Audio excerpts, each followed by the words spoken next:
us tonight. We're going to get right into it today. No need for introductions. Pretty soon, we're going to have a YouTube channel up that'll have last week's episode on it, and I'll quickly get this week's episode uploaded to that as well. You can probably expect those to be live on the YouTube channel by this Thursday. So please check that out. Show the first episode to some of your friends and get some people interested in the channel. We really appreciate all of you watching out there. Once again, our audio is provided by Syrinscape. We're also using a little bit of tabletopaudio.com, so please check them out for your own tables. And they're a really great way to improve the ambiance around your game back at home.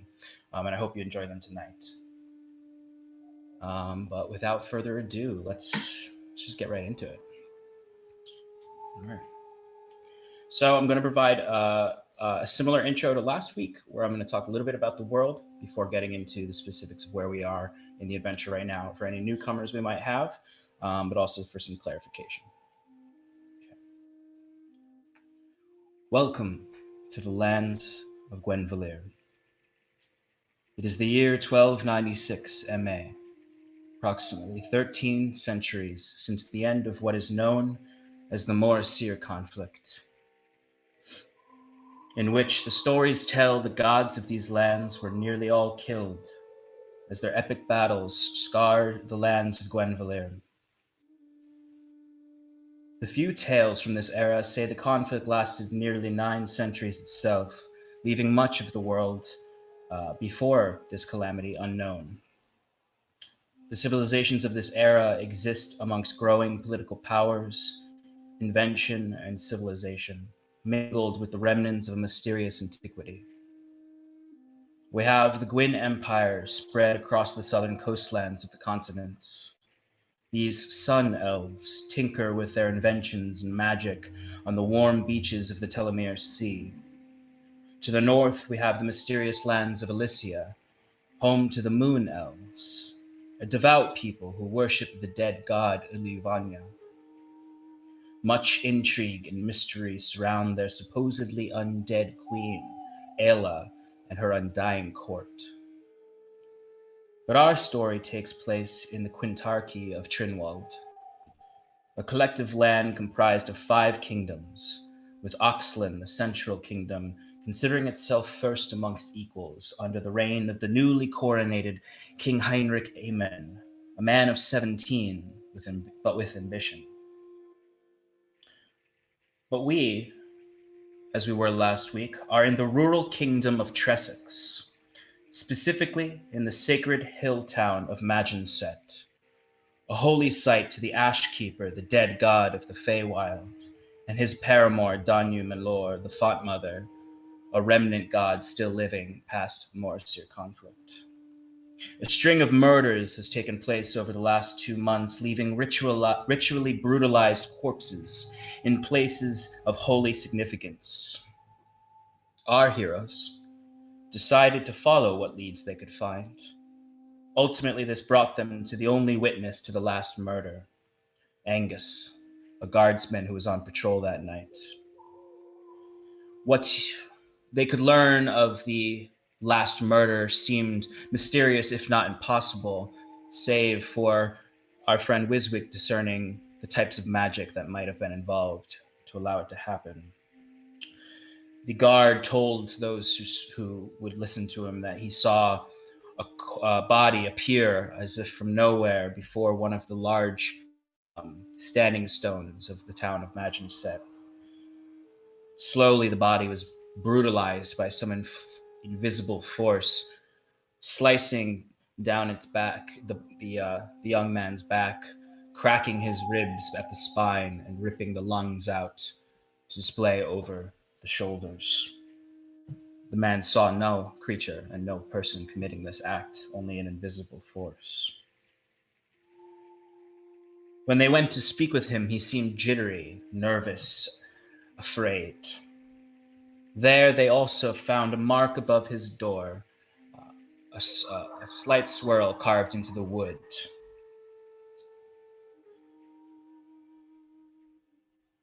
This mark was identified by our resident rogue, Scarlet, as a mark for assassination, a local criminal language that she's familiar with.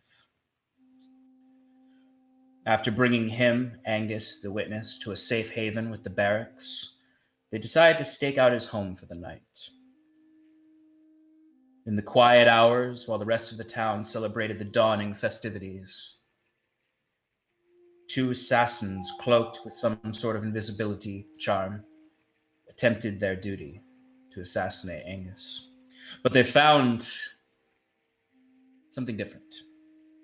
Quickly, a conflict ensued with a series of stabbings that resulted in the party fighting them off, killing one of them, but keeping the other for questions. After long and tedious interrogation, all they found out really was one name: Archdruid Orlin. At this point, the festivities were beginning to end for the evening. The bonfires in the distance simmering down, and crowds drunkenly and happily bleeding back into the square of the circle of the hearth, the residential circle of Imagine Set. And here our heroes find themselves, alone in the dark with a captive. What would you like to do? I believe we were taking him to the guards, right? That was never discussed. Yes, I do believe it would be best to local constitutional guards, constables. Word out. I would tend to agree. Any voices of dissent, anyone? Okay, I'll take. Oh, Wiswick? I'm not sure if all the drop cards can be trusted, but if you have a few that you've talked to before, maybe we can hand them over to them. Well, we know Sergeant McClear, don't we? Yeah, I And remember Angus. that guy. And we do know Angus. I think you should see who is responsible for stalking him. Yeah, and I wouldn't say Angus is the most trustworthy fellow. Fair. Is there anything else that we think? I mean, Sean, is the guy that we've captured? Is he unconscious at this point? No, you never knocked him okay. unconscious. He's sort of in a, not, I wouldn't say a fugue state. He's more just eyes wide, sort of the conversation you had with him last, and where he was forced to speak. Immediately upon giving you the name, he went into that somewhat catatonic state where he was conscious and listening and able to speak, but was largely distracted from anything you're saying. So he's still sitting there. Actually, Scarlet still has a knee on his back and holding him by the scruff of his hood. So I've only been in this town for about 2 nights now. Does anyone know how much power the Archdruid has? I've been there the same amount of time. I have no idea who he is or where we should find him. Should we ask? Yeah, we can definitely ask around. No, I mean, we have someone right here. We can ask him right now. It is, just for everyone's reference, around by this point, it's probably around a little bit after midnight. Just so you know. Yeah, we could ask. Great. Maybe we should wait until morning to bring this guy to the guards. As he's saying that, I'm like shaking the guy, and I'm gonna be like, "You mentioned the Archdruid Orlin. Where can we find him?" So even as you're shaking him, it's actually kind of you might find it creepy in the way that you're shaking him, and his head is like going back and forth, almost ragdoll-esque. And once you ask him the question, he sort of just keeps staring past you. He just kind of lets out an exhale as if he was holding in his breath as you shook him. He doesn't Can say I anything. do an Arcana check to see if he's under a spell right now? Didn't you command him? I did, but that only lasts for one command. Hmm. So You can try to I'd say you can, if you want to try to examine him to see if there's any signs of a spell, you could do that, and you can go ahead and roll Arcana. 10. Hard to tell. Could I try? Yeah, absolutely. My Arcana's pretty high though. How about a 17? 17. So you come up to him and you sort of notice Kieran comes next to Scarlet, and as Scarlet's holding him down, he's kind of like investigating. He like pulls his eyelids open and sort of like squeezes. Well, he has a mask on, so would you say you took his mask off to kind of see more detail? So just generally, his face is very clean shaven, and he has 3 scars over his lips right here. One here, just sort of like 3 claw marks came down over. They look very old, these scars. But Wiswick, you kind of pulling your setting your lantern aside, you begin to sort of investigate as well. You know, it's still kind of hard to tell. It seems like, you know, he could be under a spell, but there's no signs that you saw during the conflict or as you were talking of anything kind of. The only thing that seemed to affect him is when he said to you who was in charge, who he served. When you asked him that, and he said Archdruid Orlin. So immediately upon saying that he seemed to become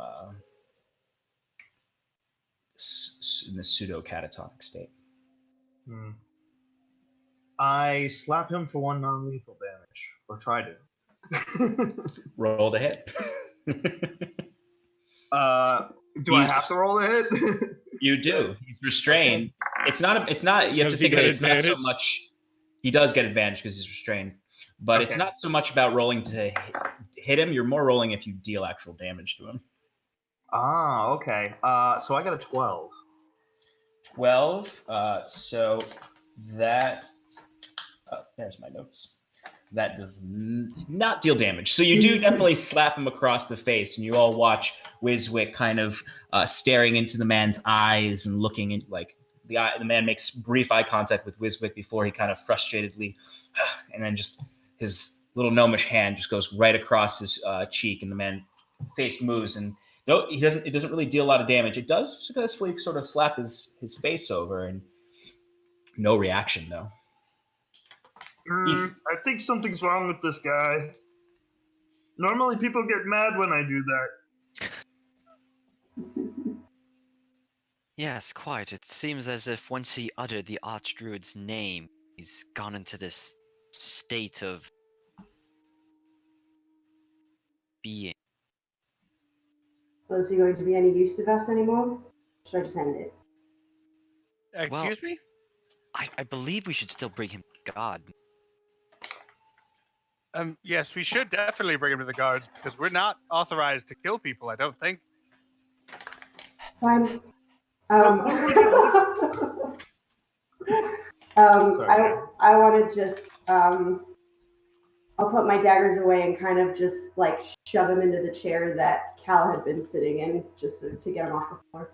That chair is actually knocked over and broken against the wall because Okay, Cal. I got that chair. Are there any other chairs? Yeah. There's one other chair that's Okay, a cool. smaller seat that you can easily throw him into. Cool, I do that. Because well, remember, Cal instinctually with his high initiative roll turned around and kicked that couch right into this guy. That's why he's in this situation. I did not look at that. Thank you for the clarification. It's my only job. Okay. So I have thoughts. The first is we wait until the festivities die down, and it sounded like people were returning to their homes, if I recall correctly, Ron. And bring him in the cover of night. Also, I do think it may be beneficial if the Archdruid does have some kind of clout, either politically or with populace here. It may be beneficial to only 1 or 2 of us bring him in, and the rest of us stay concealed or hidden. That way, if they send more assassins, they'll come after. I lost my. They'll come after either whoever, only the people that bring him in. Might I suggest maybe we bring the guards to us? That way we don't have a dead body in this person's home, and they can do their own investigation and take it from there. It's a thought. The less Liswick attention, the makes better. good. That makes a lot of sense. Okay. So I think I've spoken with the sergeant. Has anyone else spoken with the sergeant? I believe I think Curon did. Yeah, it was only you and Curon who spoke with him. Scarlet was present for the conversation, but sort of moved past it. She was mostly apologizing for Timber, and but mostly Cal has spoken the most with. The reason I asked is because I want to make sure that if somebody's watching the sergeant for whatever reason, oh yeah. they don't link all of us together if we're trying to do this. So if someone had been watching the sergeant for whatever reason, he or she would have seen Cal and Scar doing the most talking with him, and then somewhat Curon. You three were seen the most together amongst everyone, and you have a wolf. The only person who's really kept a low profile, other than when he ate 5 porridges and listened to everyone, is Wiswick. Okay. So I think there's no real reason for the sergeant to have been watched back then. So I think it's worth the gamble of just sending like me or whoever is at least Heidi boy, which is probably me, to talk to him. And anyone else can volunteer, but I don't think there should be more than 2. I'll go with you. Sounds good to me. Does that sound like a plan to everyone else? So we'll just stay for here. Yep.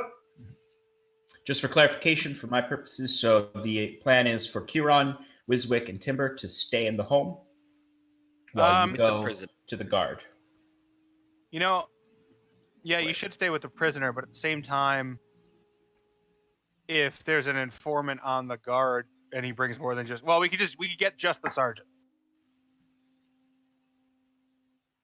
Just has to speak with him. Well, Yeah, he might not have the night shift. I don't even know if the guards are even around at this time. I think he'll probably wake up for a murder. Yeah. Well, either way, you should take Jet with you. That's a good idea. Thank you very much. Shall we? Okay, so Scar and Cal are heading back to the circle of the market to find the sergeant at the barracks, and Curon, Timber, and Wiswick are staying behind with the prisoner, keeping watch on the house. Yeah. Okay, easy enough. All right. Yes. Could I just tell Jet that if they let him go, just fly back here? That's pretty much it. Okay, so Jet will, as soon as if they let Sergeant McClear go with them, or Sergeant McClear does go with them alone, Jet will fly back to give you a kind of head start notice. Right. Or if anything goes wrong, I could. Well. Yeah, definitely. So before I have Cal and Scarlet head off towards the barracks, Curon, Timber, and Wiswick, what are you doing anything while you're waiting? I think I'll just go back up to the second floor. Keep an eye out from above. Try to stay hidden. I'll make sure the doors are locked and secured. Okay. And watch over the prisoner. Okay. Timber, just sit there, look at him, and smile. Well, not smile, but just pant. My tongue out. with your bloody fur. That's the blood of his compatriot. That's right. Just keep looking at him. All right. Kieran gently scratches Timber on the head and behind the ear while they sit there and watch the prisoner. All right. So doors are all locked. Windows are closed. Wizwick, I'd like you just to give me a perception check so I have it on file. Sure.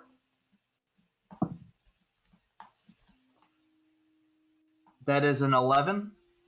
Okay. Dark vision, 120 feet. Good to know. Curon does have passive perception of 17. That is actually good to know. I meant to write all of them down, and I did somewhere. I'll get that in a moment. But for your record, Wizwick, the courtyard that you'd be watching would be considered dim light, so you can see pretty clearly. Okay, good to know. All right, Scarlet and Cal.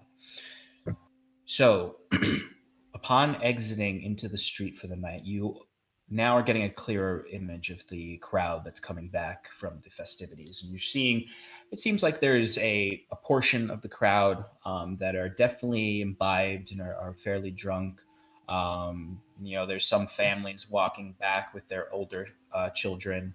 Some of them have goods left from the festivities. You see two parents walking back with their child who's holding on to a candied apple that's like 75% eaten. It's not a super big crowd because as you were aware, the festivities have a slightly smaller attendance rate due to the murders, but it's substantial though, more than you probably would have expected from the negativity of a lot of the shop owners and the people you spoke to on the road on your way here. But easy enough to enter into the courtyard. Is there anything you want to do before you leave the courtyard and go into the next one? Does anybody seem nervous? Or anybody like looking around and like casting an eye over their shoulder? Give me a perception check. It's dark. 7. 7. Just crowds. Can I also have my head on a swivel? Yeah, go for it. 16. 16. Okay, so kind of looking to and fro. I mean, generally the courtyard, the way it's set up, is there are 3 sort of clusters of buildings. There's the one that you came from, which is the largest cluster, which is towards the exterior wall of this circle, and then there's 2 clusters. If you're walking directly out to the courtyard, one to your left, one to your right. And down the middle is a road that leads into towards a big wooden gate. To the right and to the left are roads that lead into the other circles of the town. Each of these roads are on either side of them is the tall earthwork walls of the town that are unique to it. You don't see anything suspicious in the courtyard. Scarlet, you're just seeing families. You notice a few drunks and get distracted when one of them actually pukes into a haystack that's near a small sort of like garden yard outside of someone's home. Cal, on the other hand, you don't really notice anything particular other than there are 2 guards stationed at the wooden gate directly across that are in plate armor that they have no tabard on. They're just they don't seem like they're affiliated with the guards that you've met so far, who have the ash branch tabard. But for the most part, it's just folks returning from the festivities. You just previously hadn't really noticed some of the details of this circle. But as you sort of move along, keeping your heads on a swivel, but also attempting not to look suspicious, you pass into the sort of long hallway that is the road between the circles. When you get about halfway through, you do notice on your right is another pathway that leads towards the center of the triangular town that has another double wooden doors at the end. This one does not have any guards at it. Are there are there any distinguishing marks, symbols, or Give me a quick, because the doors are they're probably like 120 feet or so from you. So if you give me a quick perception check on your part. Would I be able to see any more of those same swirly marks from this distance, or is it too far? Probably not from this distance. It looks, it's pretty significantly far from you, and it would be hard to make out small details like that. That's a 19. 19. Okay. So you do see the doors are large and wooden, but they do have carvings in them.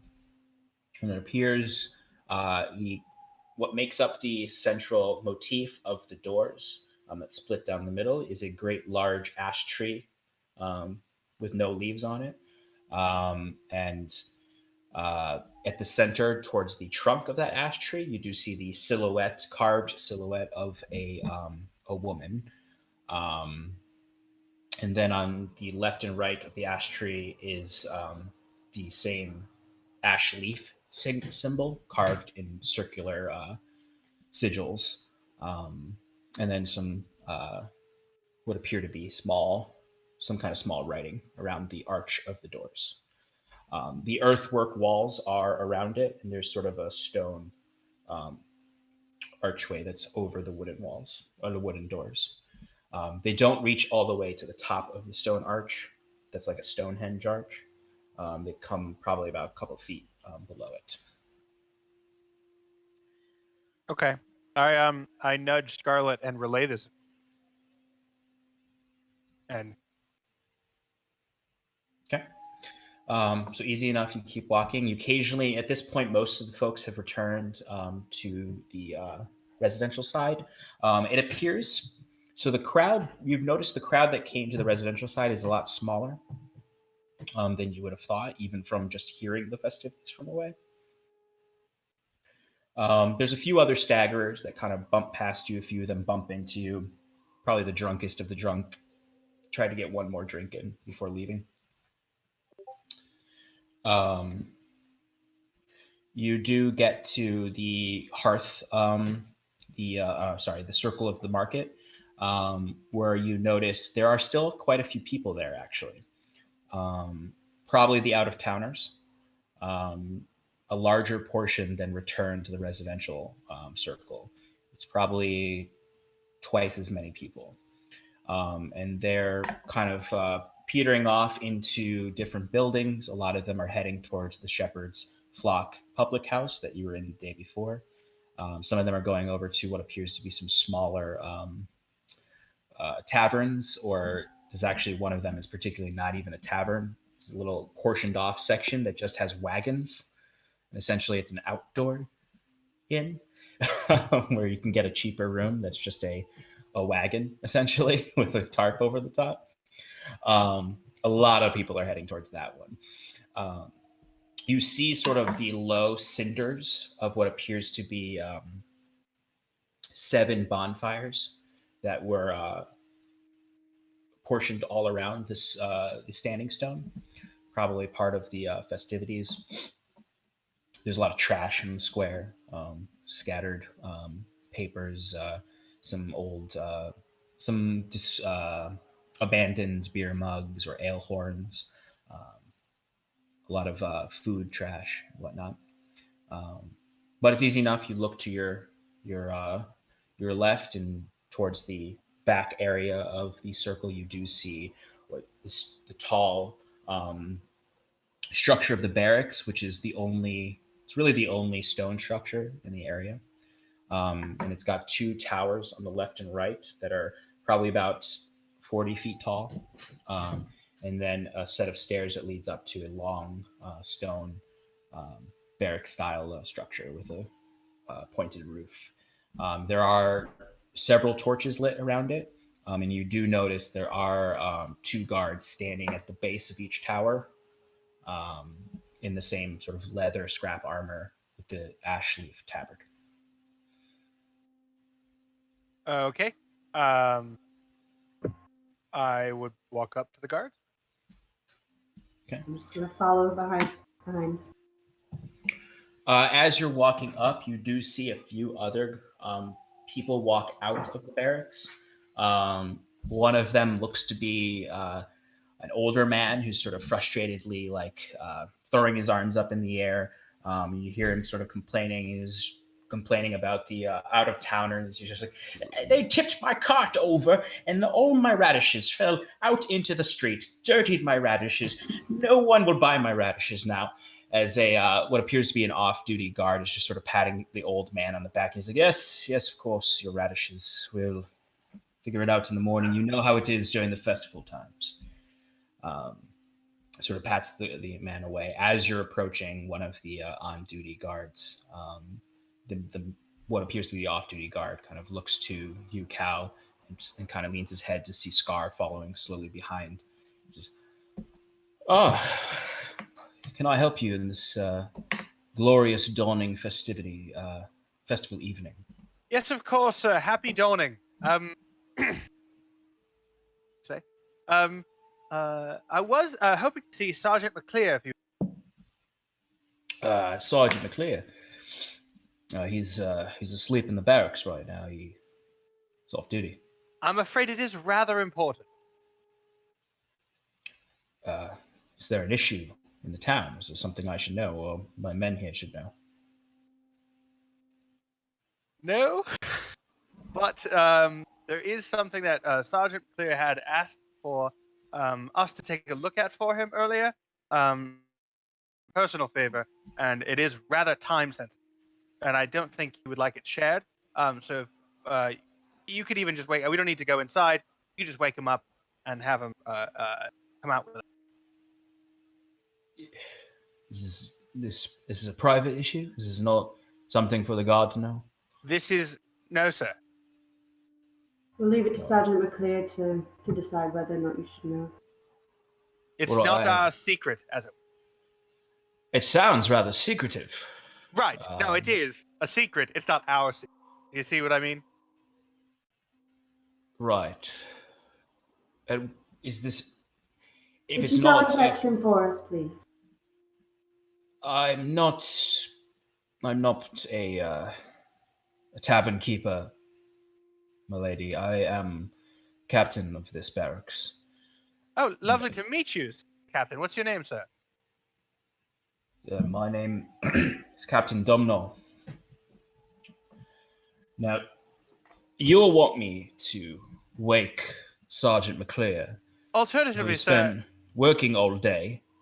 Of course. He's needed much needed rest since the large portion of our festivities will be tomorrow, and we need all the guards who are on shift tomorrow to be in top shape.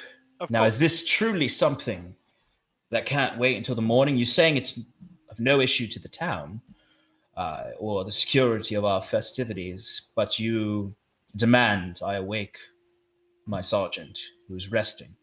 Is murder a good enough reason for you to go get him? I'm losing my patience. As he writes down. You sort of catch him at the last word of his sentence, where you sort of say what you say, what you do say. You don't sort of, you do say what you said. And he sort of looks immediately to, redirected from Cal to Scarlet, and then he looks to his two guards, and there's been a murder, you saying? Are you saying there's been a murder during these festivities? It's been an attempted one. Oh, well, that's very different, you see. You're saying it was an attempted murder. Has someone threatened your lives? It's a very serious accusation to make, that there's been an attempted murder on the night of our dawning festivities. I agree with you. That is why I see no reason I should not bring you both into the barracks for some serious questioning. Now, sir, there's no need for that. She was merely posing a hypothetical. She's rather short-tempered, and she just wanted to get through. It's quite all right. I make a fake motion of calming her down.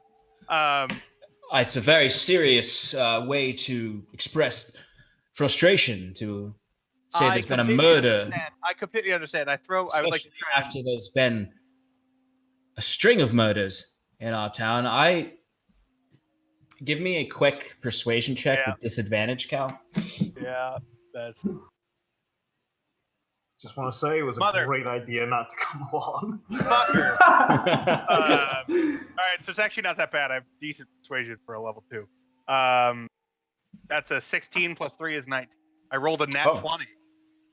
Nice. All right. So sort of after he's expressed that serious discomfort with what you've said, he looks to you, Cal. He looks to Scarlet a moment, holds his gaze on Scarlet.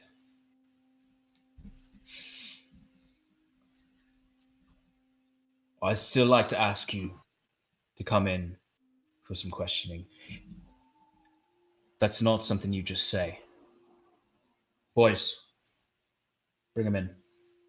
And you see the 2 guards at that point come over to you, and he just looks to each of you. I'd appreciate, due to the tense nature of this exchange, that you peacefully relinquish your weapons to my men.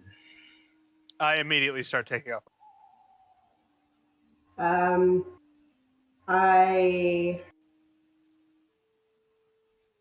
So I've got the 3. So I'm gonna hope that I can just give him the 2 from my belt and I won't notice the one in my boot. Okay.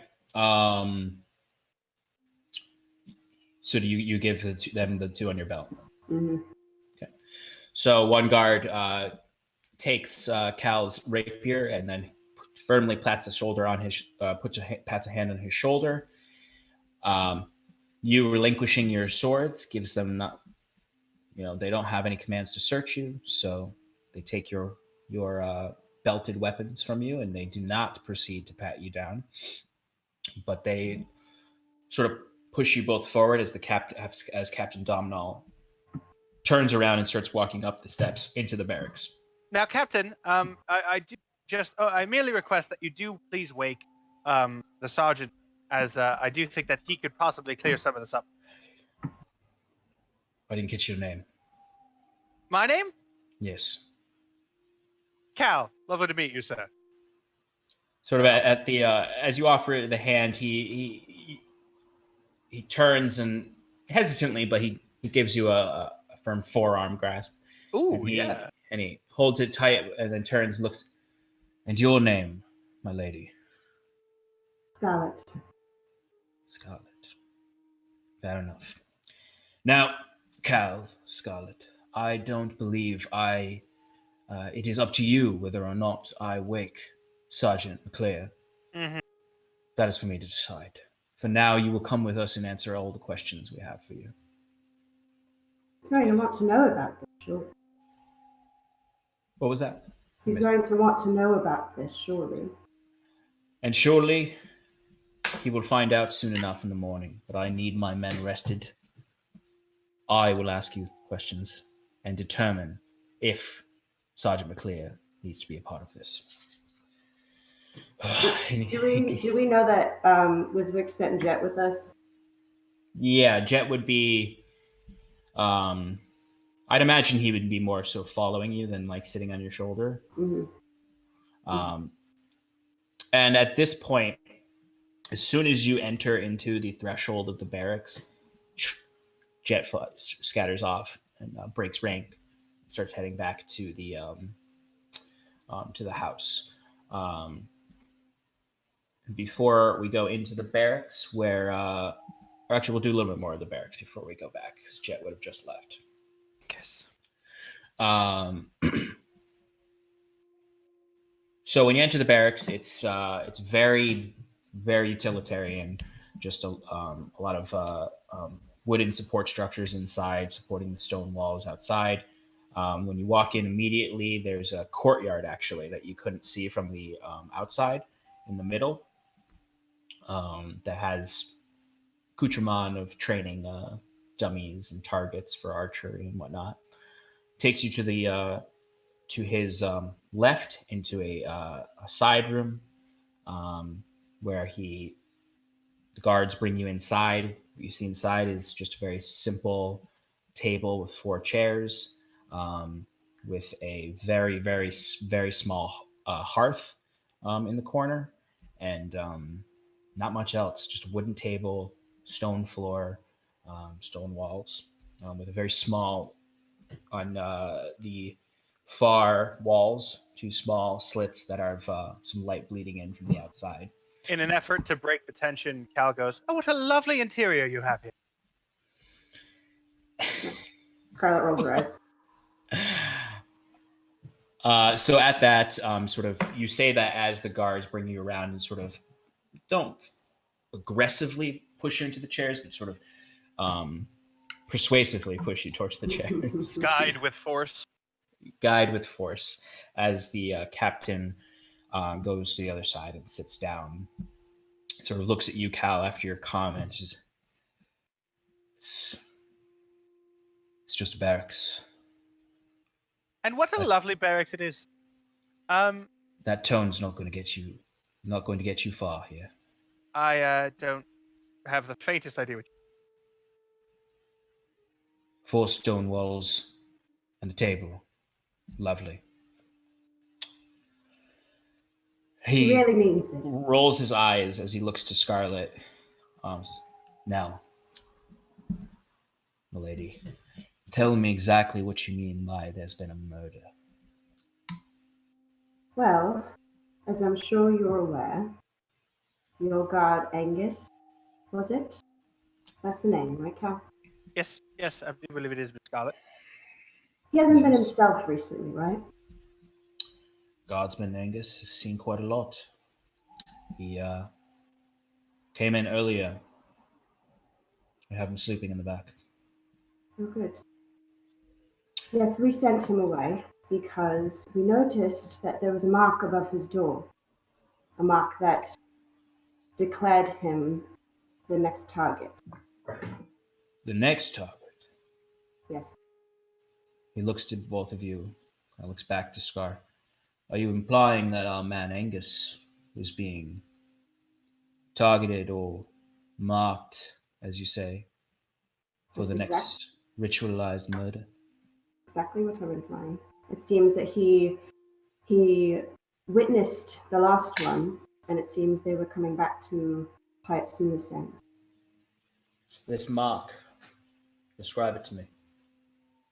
It's small. It was just above the doorway. It was just a swell. Nothing more. A swirl. Carved into the wood, you say? Mm-hmm. And how did you come upon this mark? Why were you snooping around my man Angus?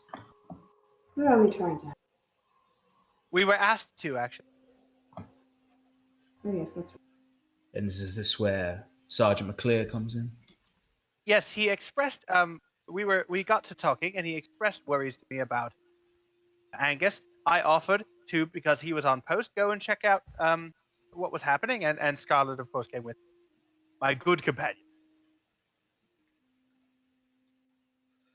And this mark you speak of, Yes. how do you know it meant he was marked for death? I've seen it before. We've seen it before. I have.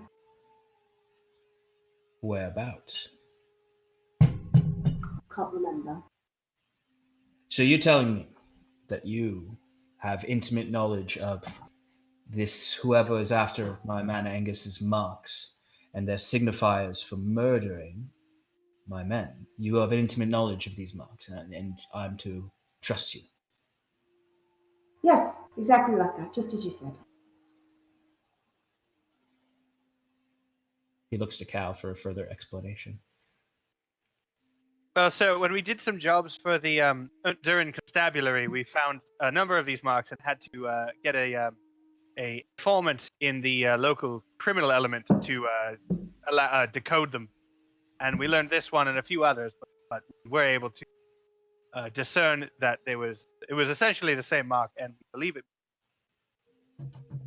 Give me a deception check. Yep.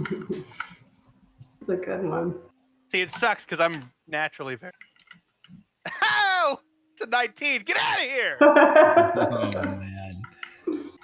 I really should check to make sure that Google's dice rolling application is biased.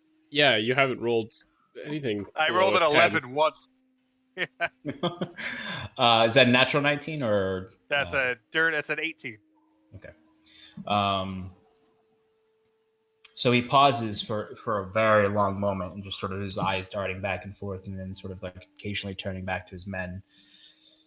You're telling me you've worked with local authorities in Honduras? Yes, we were not ever sworn in as guards as such. However, we were freelance work. And you were investigating similar assassination attempts with similar markage? Yes, we were. We were investigating a string of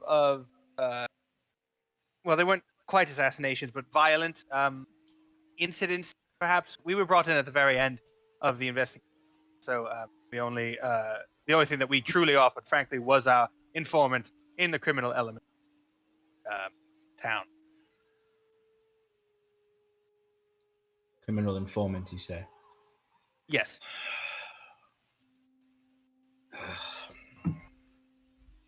You see, he's very, very frustrated, and he sort of looks up. I didn't want to wake him, but I suppose the only man who can clear this up is McClear. Thank you, Captain.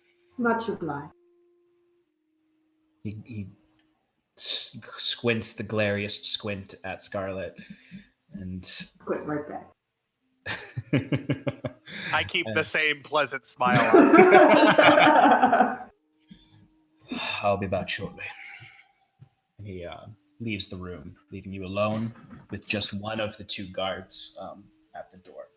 You could overpower him. Bad influence. It's at this that I will stop back into the Angus's house. Before we get to Jet coming back, Wizwick, with your 11 perception check, you largely just notice that folks are coming home. And you can see sort of off in the distance, the moonlight is quite bright tonight. It's a clear sky. You can see the dying, simmering fires of the circle of the hearth. And sort of at this vantage height, you can't see very far because it's not like you're in a tower, but you can sort of see somewhat over the earthwork walls. And you notice directly across the courtyard, you can see sort of just the tip of whatever is the central courtyard of this triangular town. Because the town is a triangle with circular courtyards at each point, and then a central courtyard in the middle. You can see just the tip of what appears to be a very large dead ash tree in that central courtyard, and then off to the right of you, towards what would be the last circle you haven't seen. You can sort of see just the tip of some larger wooden structures that are that you're not sure what are yet, but you haven't seen any activity of suspicion in the courtyard. You're muted. You're muted, by the way, Clay. Whoops. No worries there. I would love to go downstairs at this point. Probably just check up on everyone. Okay. So Wiswick clambers down the stairs, and he finds Curon and Timber. This is a little bit of time after because it would have taken Scarlet and Cal, probably a good 10 or 15 minutes to walk all the way over to the barracks. This is a little ways later. The man, your captive, is still sort of sitting there. He doesn't look catatonic as much anymore, but he is still sort of staring to the distance, avoiding eye contact with you, Kieran. Just sort of occasionally, just sort of, his hands are bound on his still, just sort of.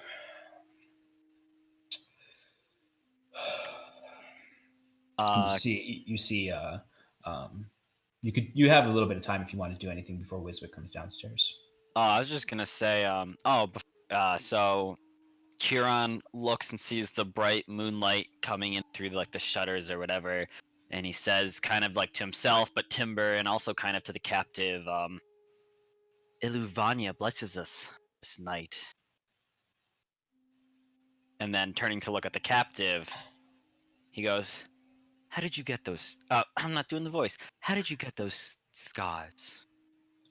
Sort of the captive's kind of, his daze breaks for a moment.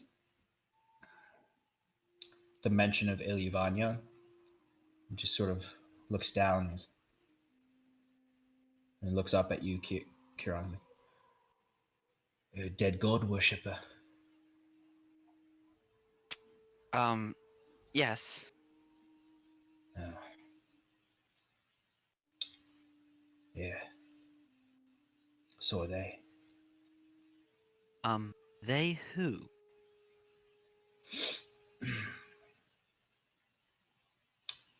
People who run this town. The druids. Do you know much of the gods of this land? Unfortunately, I do not. Just where I come. Ashkeeper is dead as your god. Well, I'm not sure quite how dead my goddess is. It's fair. Maybe you're different. Different than the druids. Perhaps. And they worship the Ashkeeper, you said. Who is the Ashkeeper?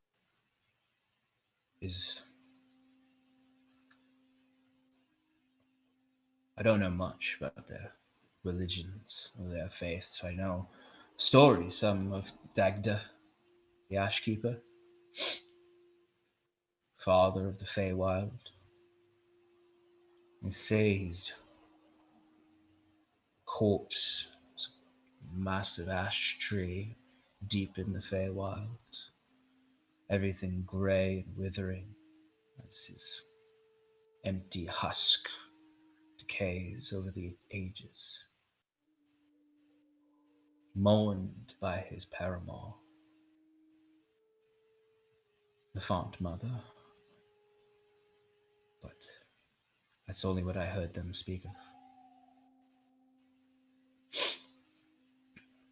They, as in the druids. You overheard this while you were in the service.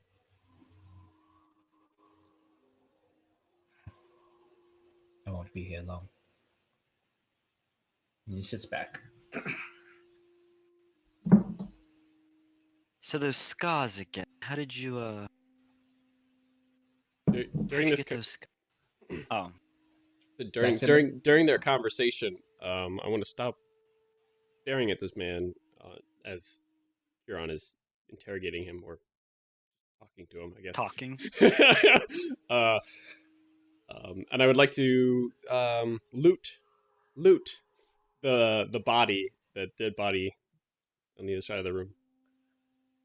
So you give me an investigation check. It's a 10. So you don't really find much. You sniff around it. You sort of peek your nose into his pockets, sort of move sort of around his, try to get under the chest, the shirt, to see if there's anything hidden in there, despite all the blood and gore covering his chest after you ripped his throat out last week. But it seems like anything that would have been easy to find has already been picked off of him. Cal took one of his daggers, and Wiswick took the broken charm he had. You do find one other dagger that he has on his person. Okay. But That's about I take it with my mouth and I walk back over to the guy and I drop that on the ground too, and then to stare at him again. The captive, while ignoring Curon's questions about his scars, just sort of looks down at you. Truly, the only thing that's really intimidating him anymore about this group is just after seeing you rip his compatriot's throat out. What? Why'd you bringing that to me, boy? He might be daring you to break out, so he can kill you too. Oh, all right. Curon, give me an intimidation roll with advantage on that.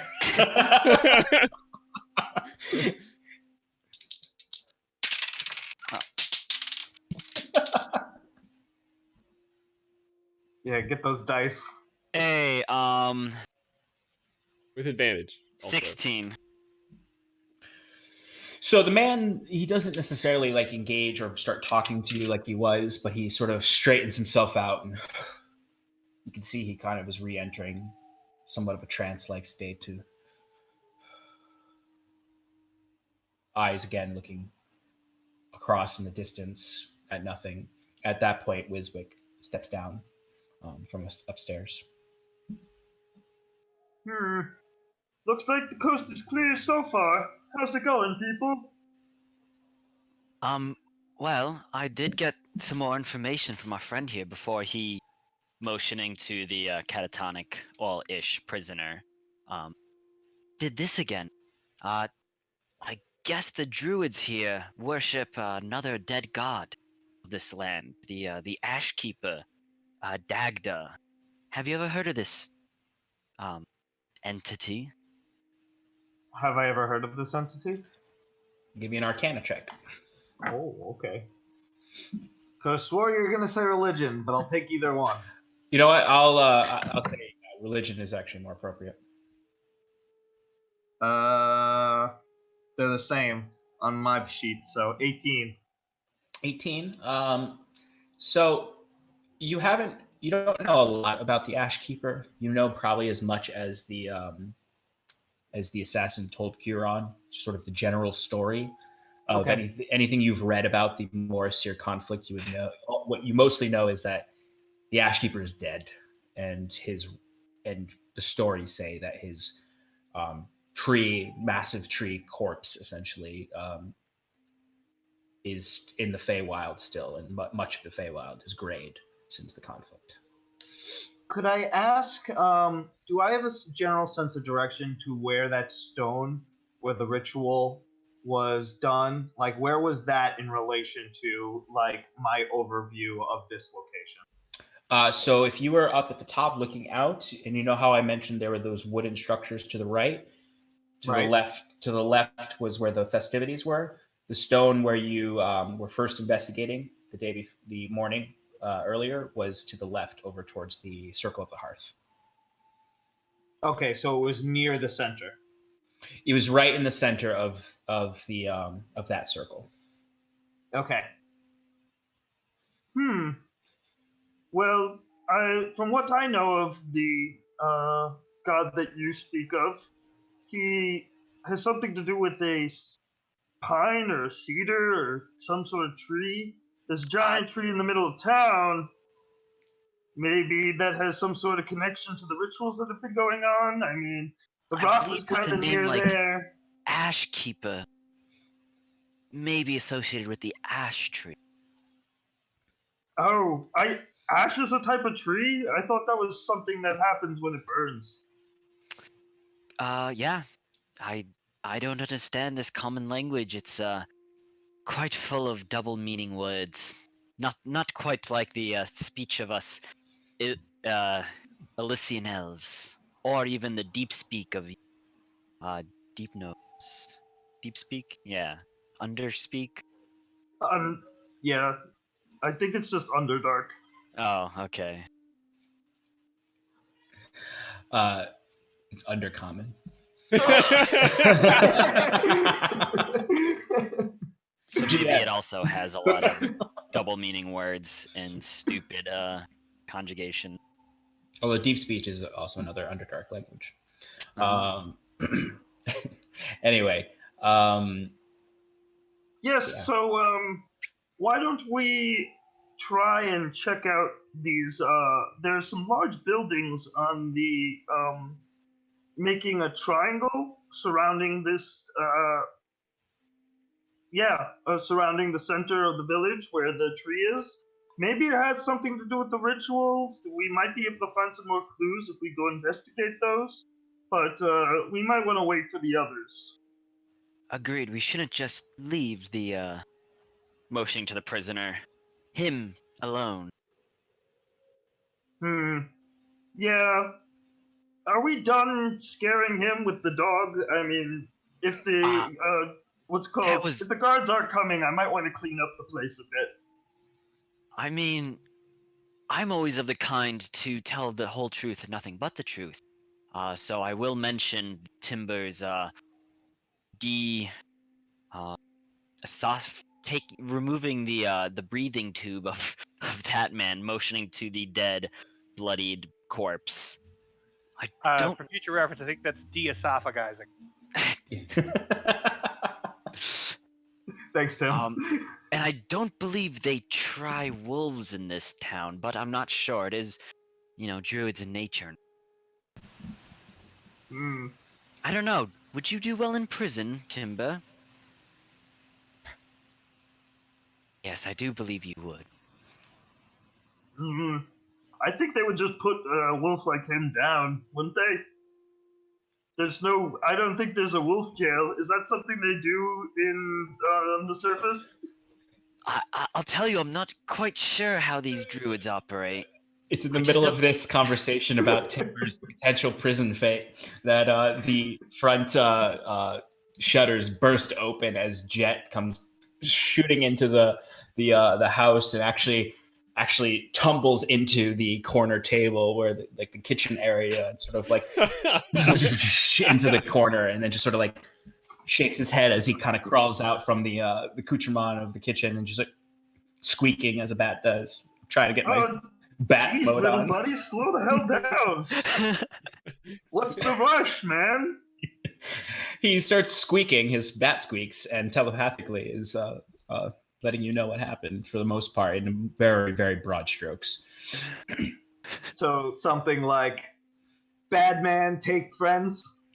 Friends taken by scary man. And the squeaky. I can't do the squeaks. I can't. I'll practice for next week. That's as good as I get. It kind of sounds like a pig, but yeah. Something's gone wrong with the rest of the party. Jet's kind of troubled. We should totally figure out what the heck's going on. I don't think it's probably not safe here anymore. Oh. Okay. Let's see. You want to go for a walk, boy?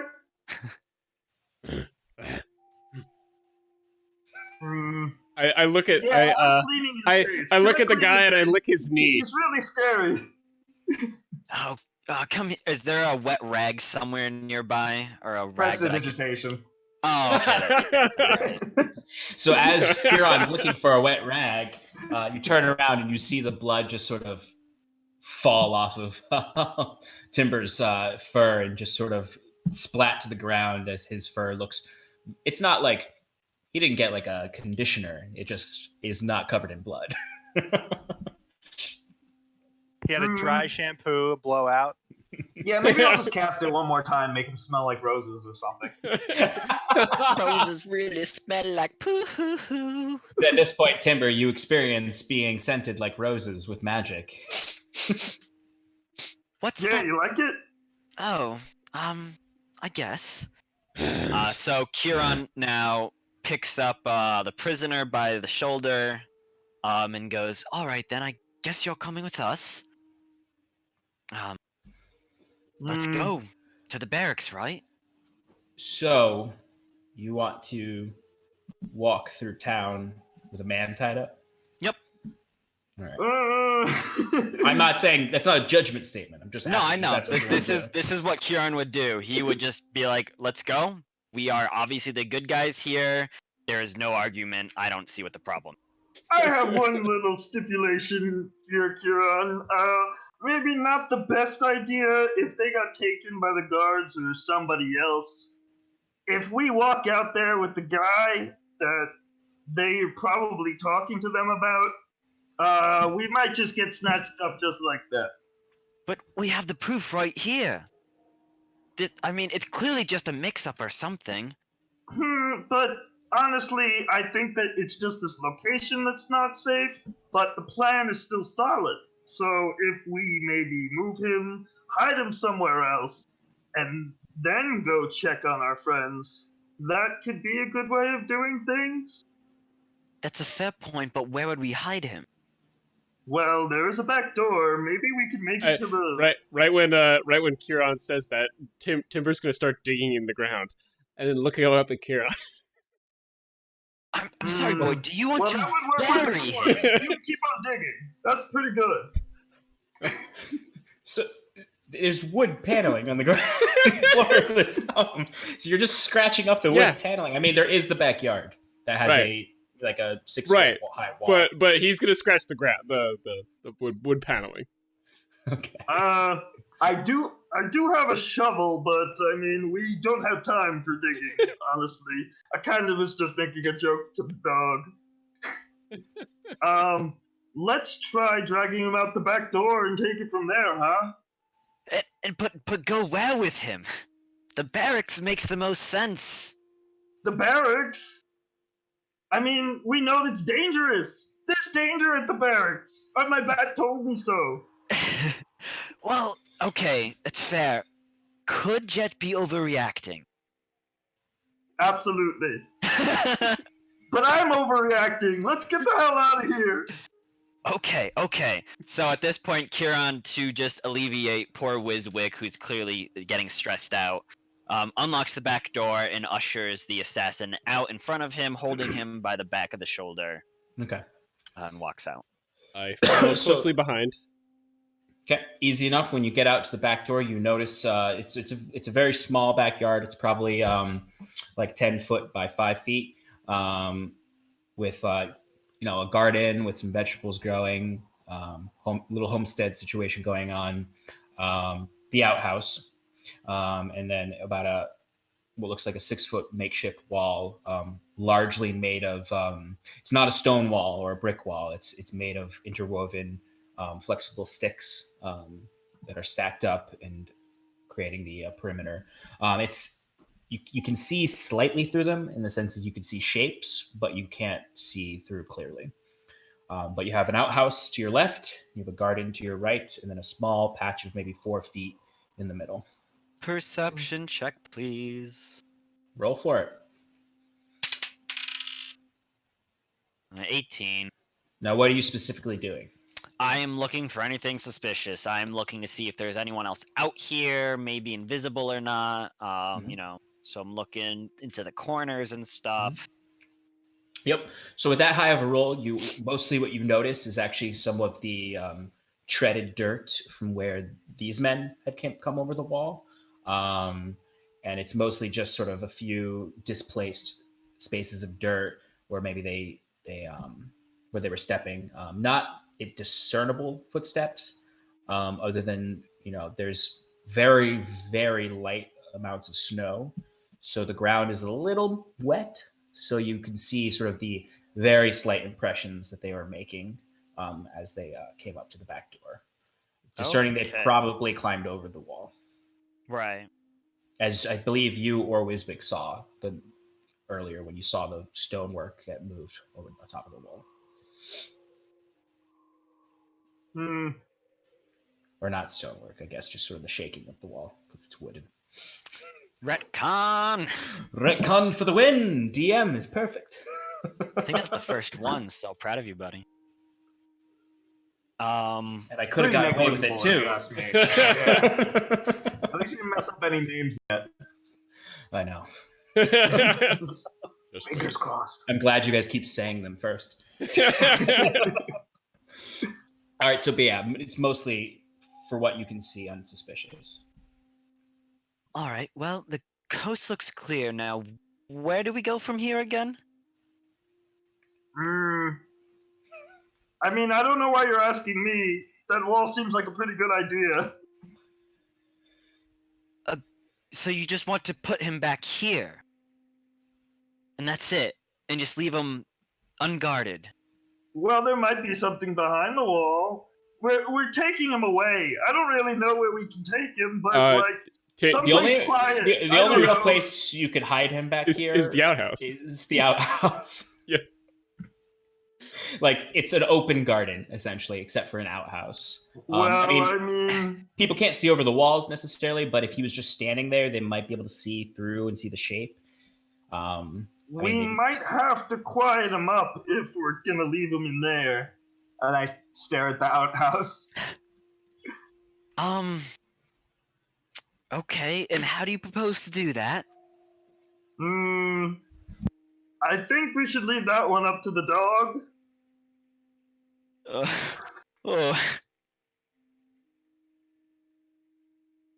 I mean, it's got to get done somehow. Timber's gonna just walk over to the ground and just start digging a hole. Timber, please, all right. Can't kill him. As Timber starts digging a hole, I'm jumping back to the That's totally fair. Give you two some time to think, but also Timber's where I'm saying I left you off is Timber's digging a hole and you're holding the guy out in the backyard and you're having an argument, essentially. Not very quiet. Yeah, ask the dog.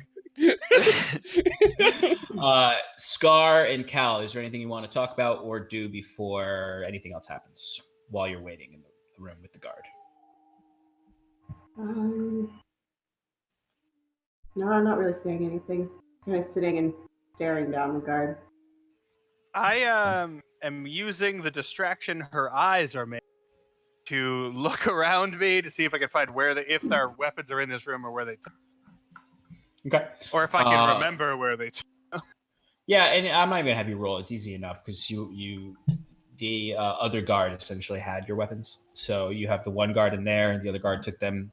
Not discernible where he took them. Okay. Likely he's not standing outside the door holding your weapons. He probably brought them to a quartermaster area. Based on your experience in the past with knowledge of barracks and sort of formal structures like this, it's likely he brought it to some quartermaster area. An armory. Yeah, an armory. Okay. What's your name? Talking to the guard. Oh, sorry. Go. No, go. I mean, you ask him his name, and the guard just sort of like he's just standing there. He's got like the same leather patchwork you saw before. It's just sort of like that, like medieval like hood helmet that comes down on the sides. That's just like leather and just sort of straps down, kind of like the weird guy in Braveheart who's a creep. And he looks like he's probably in his late 30s. Very, very like dark black, scruffy beard, like oily looking. Those eyes that are like a very pale blue, but like the sclera is like yellowed with time. And he just sort of stares directly at you. He's like, just ignores you. I've never met one of the before, but I do think that you seem like a pleasant man. Just out of curiosity, how long have you been a guard? I'd like you to give me a charisma check. Just straight charisma. Charisma? Mm-hmm. Well, all right. I was trying to see if there was a bias or not. I rolled an 11. So it's a third. I lied. What is it ultimately? A 13? 12. Okay. So you see the guard kind of, he's not necessarily the hardest man to win over. He at your offhand joke, he does let out a small chuckle, sort of. when his face gets really serious again, as he's sort of like, he puts a hand on his short sword hilt at his waist, just sort of stares forward. Have you ever It's been not to? worth it. Just leave him alone. He doesn't want to. Sorry, I figured we'd make conversation while we were waiting. So it's not. It doesn't take much longer before you actually see McClear come in. He's just wearing very simple sleeping clothes. Not Scrooge level sleeping clothes. He's not wearing a gown, but very simple tunic and comfortable breeches. Sergeant, lovely to see you. Yes. He looks to the guard you were harassing with friendliness, and he just sort of nods to him and juts his head back. Guard leaves. He closes the door behind him. It's just you and McClare now. Not the other guy. Not Domhnall. Captain Domhnall has not come with him. Okay. He sits across from you and just sort of puts his face in his hands. I told you to be discreet. And we were, my good friend. We arrived here as we did come across a bit of an issue that we did think might not have been. All right, there's a dead man in Angus's house, and there's another one that we have captured. So you can interrogate him and figure out who's murdering people. Also, they were invisible, so Angus wasn't wrong. Okay. So yeah, that was a lot at one time. mission He's not wrong. accomplished. So let me get this straight. There's invisible men Yes, in Angus's home. There well, were. Not anymore. they're Well, Not now. anymore. Not So, anymore. he pauses. So the murder you were talking about, is you killed someone? No, the dog did. I've never killed anyone. Horrible thing to do someone. So you see his head just goes into his hands, just like, this last fucking time. I trust outsiders. All right, I just barely calmed the captain down to get in here to talk to you. Mm-hmm. So you've got to give me something more than this. What? These men came to kill Angus? Yes. Yes. They So we marked got- him. So we spoke with Angus. Scarlett, you tell him. You see he kind of like gives out a really heavy sigh as his head very slowly turns to Scarlet from Cal, like, and just the expression is like, please, give me anything. So he's not wrong. Angus was marked for the next target because he saw what happened. And so we waited to see if whoever it was would show up. And they did. And at first they were invisible. We fixed that quite quickly. And And then one thing led to another. There were two of them. One is dead. The other is a prisoner. so you have a man captive. Yes. Back at Angus's house. Is it your?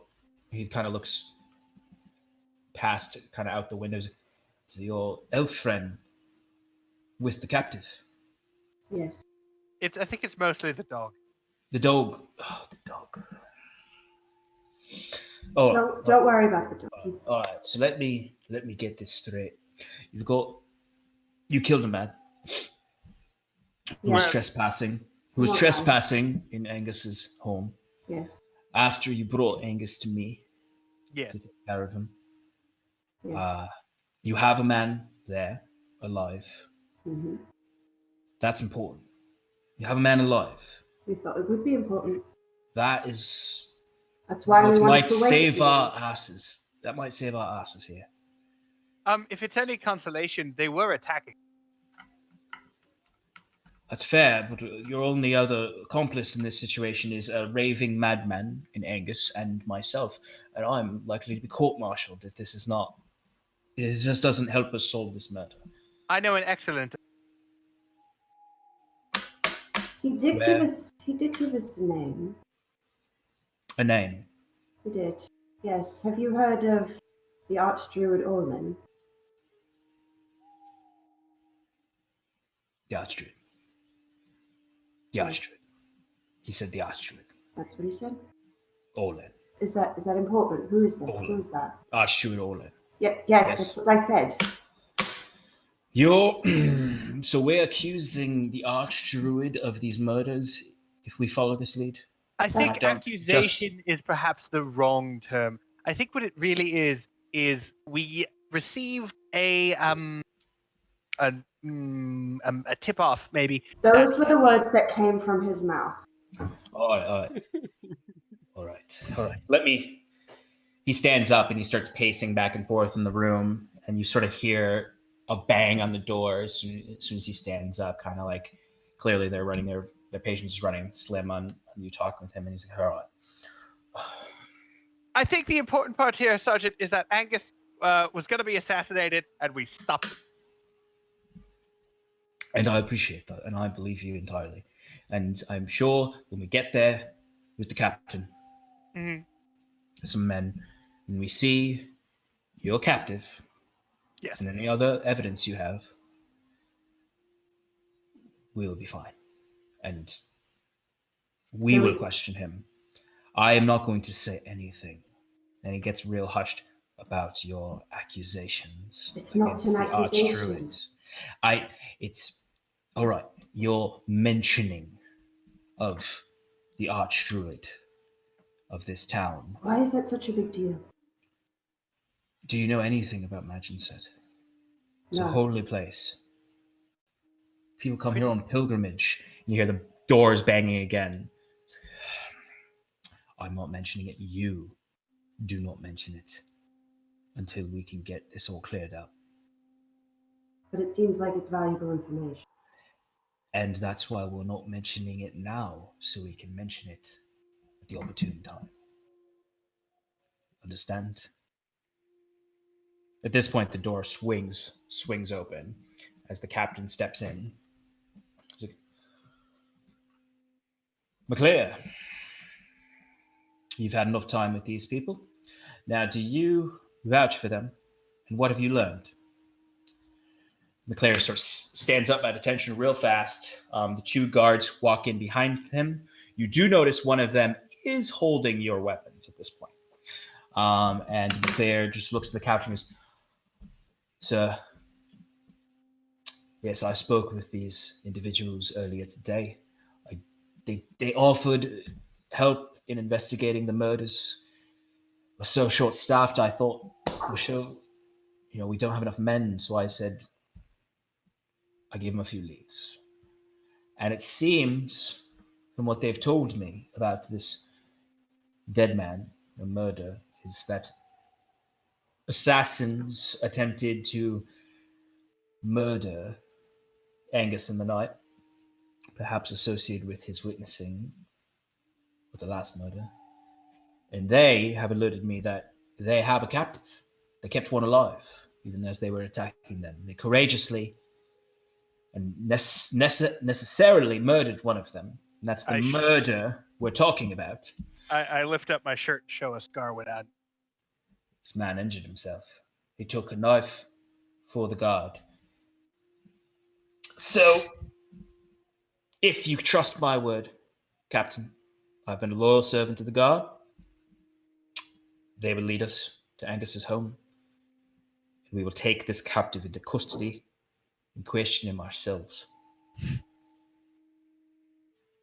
Captain kind of looks, and you just see he rubs his temple, and he's like, I was so close to going home.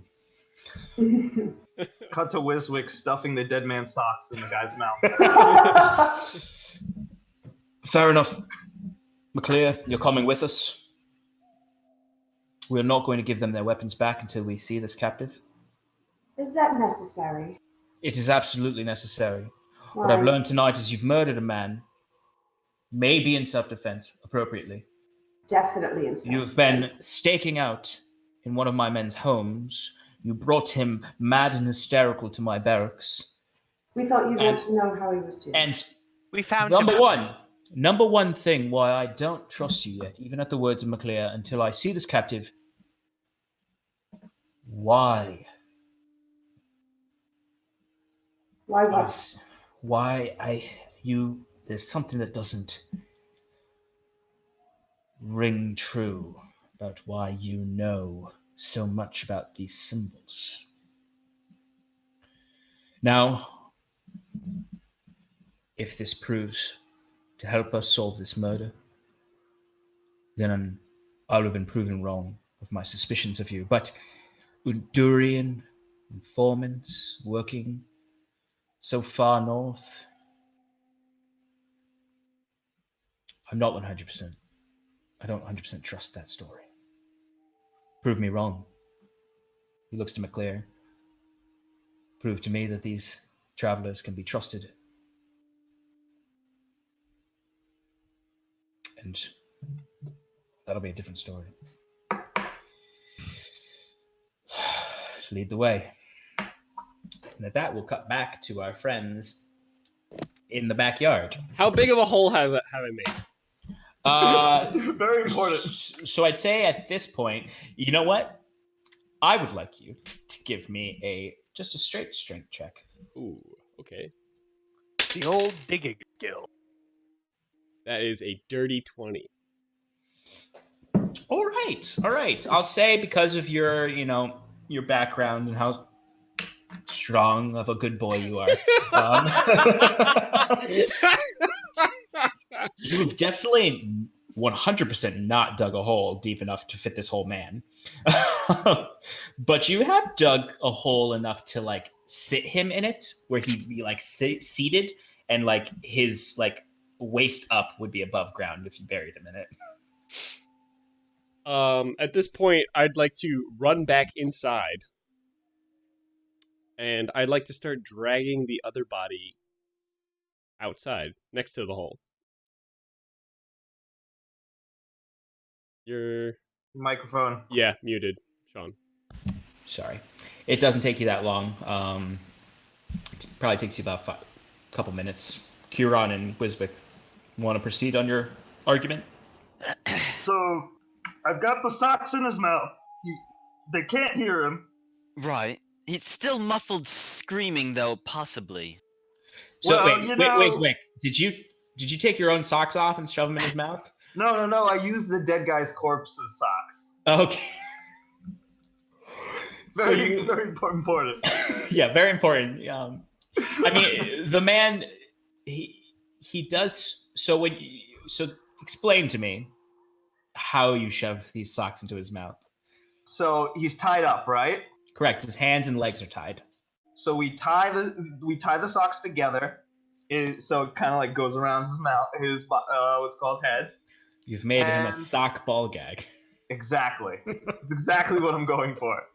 Not a ball gag. I don't know where we'd find a ball, but I'm sure we could find something. Just that pick up a will rock. fit That's what in you his do mouth. in a pinch. Well, you all have There's got to rope. be a rock or something somewhere around here. And we've got the door closed, and I've got this chair. You think it's too conspicuous if I just jam this chair in the door so we can't get out? No, I don't think anyone will be looking back here. Should be. Yeah, I think so too. This is pretty good. I think we've got something here. It's definitely something. All right, So- well, we're in a rush, so let's get going. So they put him in the outhouse, shut the door, put the chair up against it, turn to Timber and go, "What are you doing, boy?" As the body just sort of like down the back steps into the yard, and he's dragging it towards the hole. I guess that's fine. I mean, it's not really hurting anybody. I mean, proper burials are always important to reach one's divine entity. I'm gonna Yes, very important. It's what separates us from the beast. What were you saying, Timber? I'm gonna, as soon as I bring the body next to the hole, I'm gonna continue digging the hole. Okay. Timber keeps digging. Well, Maybe we should leave him here with his pet project. And yes. We yeah, should go keep a lookout up above. yeah, it's actually really important. We need to go figure out what's happening with our friends. We've already wasted enough time here. Right. But should we go out and check, or maybe you could send Jet out, see if he can get eyes back on where they were, and maybe How about, we can. How about they haven't seen my face yet? So why don't I go out? I'll use Jet to spy on them. Okay. Maybe I can find out where they are. And if you see Jet through the window or anything like that, you just give me, I'll send you a note or something and we'll be good. That sounds good to me. All right, I head out. Timber's in the back digging his hole. Kieran goes up to look at the front window and the Okay. stairs. Oh, in the upstairs area. Yeah. Okay. So we got Wiswick, you're heading out with Jet to go scout ahead, essentially. Yeah, the plan is I'm going to casually walk by the guard outpost that I suspect that they're going to. Maybe I'll ask Kieran beforehand to give me like directions.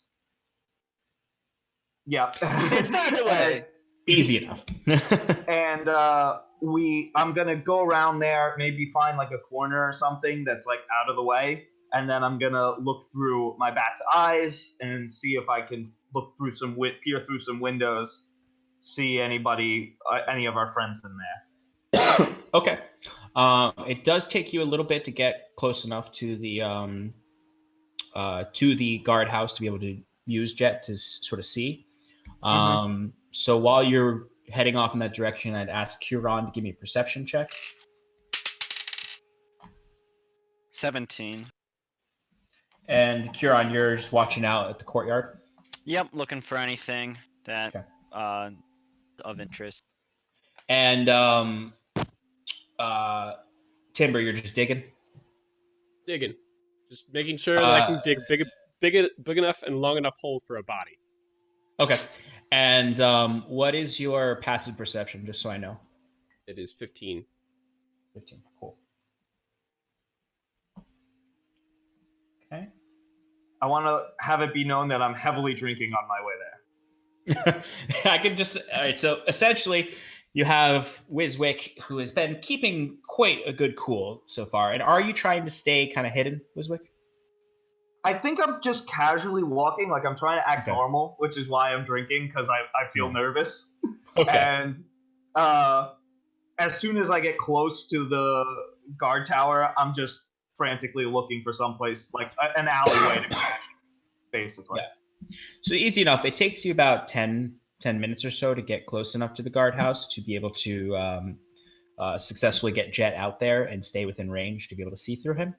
But it's not so hard. Sorry. When you get there, oh geez. Give me a. Do you want to stealth into the alleyway? Yes. All right, give me a stealth check. Are there stones? I don't think there's stones in that alleyway. I just want to be clear. Last time we like let cobblestone slide, I gotta admit that seems like a little overpowered for me.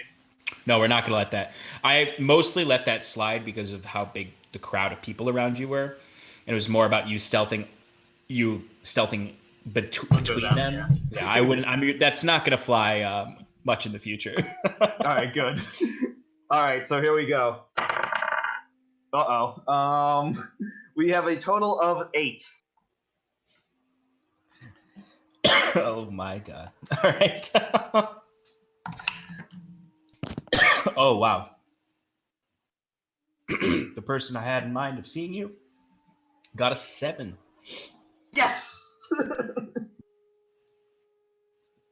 But as far as you know, you believe that you are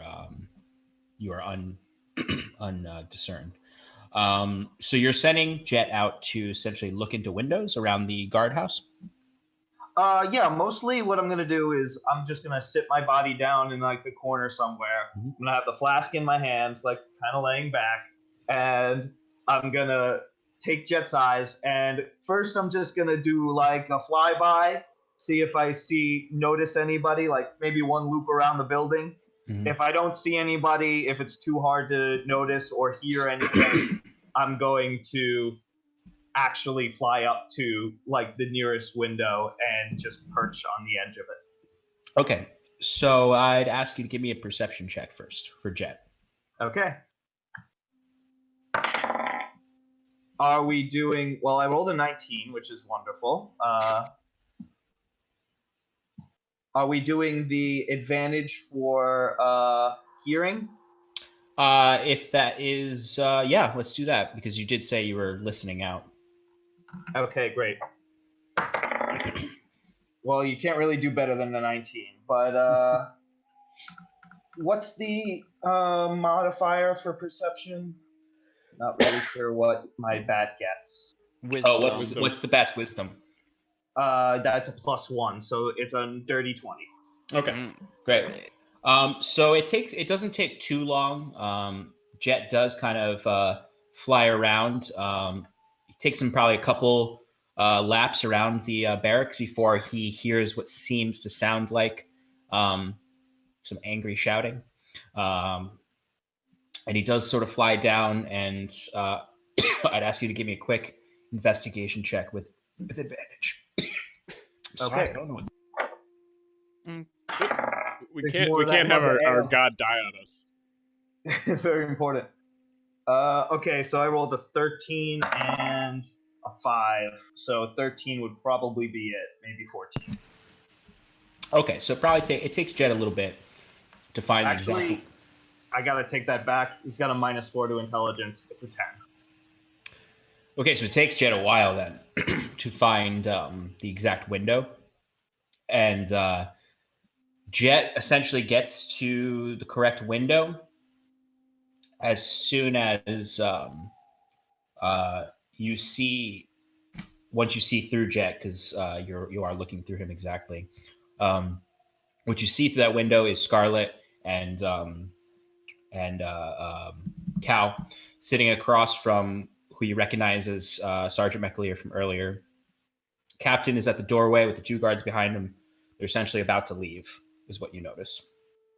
The last thing you hear is Captain saying, lead the way. Uh-oh. Did I hear anything else from like the yelling? Did I discern anything at all? No. Okay. Essentially, the yelling you heard was the captain being like, I don't trust you. Oh boy. So you're catching this at the tail end of them about to leave. It's taken a bit of time for it took Jet heard it, but it took him a while to discern exactly where to go. I think that I'm just gonna have Jet start screaming and tapping against the window. Just screeching very loud, like trying to get their attention. So I guess we'll jump into the room.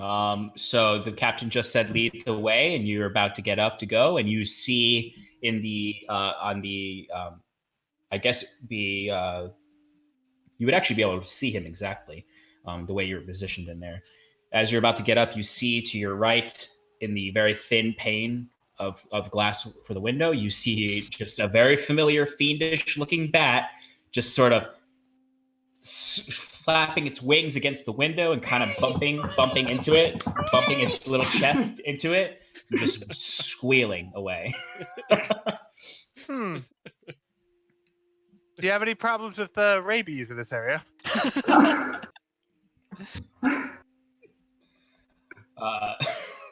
The captain kind of looks at you funny, like, and then he looks up at the bat and he's, we don't get. It's actually strange. We don't get a lot of bats around here. May want to just, obviously, when things calm down, you may want to investigate the local livestock. Shall we? Yes, lead the way. Come with us. Leading? The bat flies away when he notices everybody seems to be playing it cool. Yep. The bat gets to you, and you come out of it. and we're actually going to check back in at the house. So Kieran, you're up in the top area, the top room, and you're just sort of watching out in the courtyard. At this point, it's probably more like 1 a.m, a little bit after 1, maybe even. And most of the people have retired to their homes. Anyone left wandering around are just those who stayed for an extra drink, or they're out of towners that are just kind of wandering around wherever they can go before someone stops them. So you just see some drunkards walking through the streets, occasional, but not much else. Timber. Okay. Timber, you're scratching around.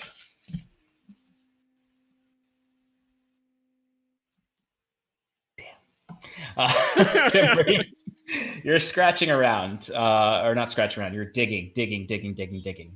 And at first, you don't really notice it. You don't notice anything strange. You're just digging, occasionally looking up, kind of at the night sky, to rest for a moment before digging further. And you're almost there. You're almost accomplished your task. Then you hear something at the corner near the outhouse.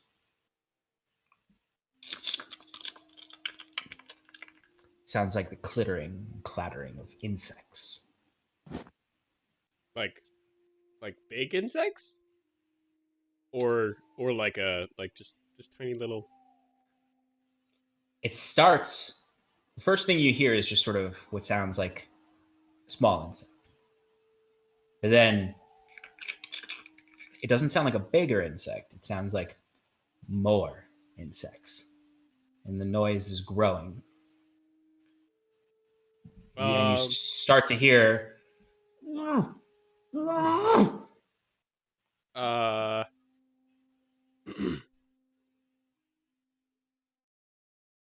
Timber's gonna stop digging.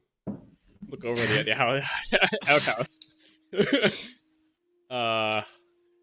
Timber knows he can't kill him. He's gonna knock the chair out of the way. He's gonna run up to the outhouse and knock the chair out of the way.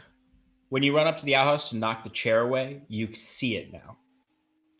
So the outhouse is obviously just sort of a makeshift wooden shithouse. Mm-hmm. And you notice at the top of it, where the sort of small little roof is, and there's several little like inserts, openings for breeze to go in, for you know what. You notice from the back of the outhouse, there's a swarm of beetles that are crawling in through those top holes, the air vents, and it's like the back wall looks like it's completely black with these beetles, or you notice, and they're all going in, and you start to hear. I want to. Can I pull him out with my teeth? So I'll say it takes you a second, but you've experienced your wolf form enough to know how to open a door. Yeah. Yeah. You have the knowledge of a man. Yeah. You're not just a velociraptor clawing at it. And it's just an outhouse door, so it just has a knob. It's not like a turn door or lock. Yeah. So you pull it open, and what you see inside is what looks like dozens upon dozens upon dozens of little black beetles crawling all over this man. And you can see they're biting into him in places. You can see they're crawling under his armor. You can see a few of them are crawling and biting at his face and just ripping at his flesh. What do you want to do? Immediately go,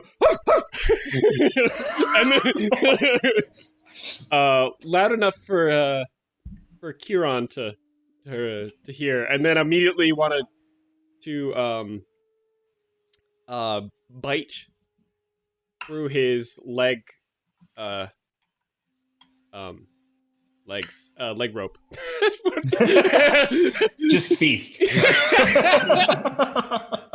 Or try to undo the knot that's on his legs. Yeah. Give me a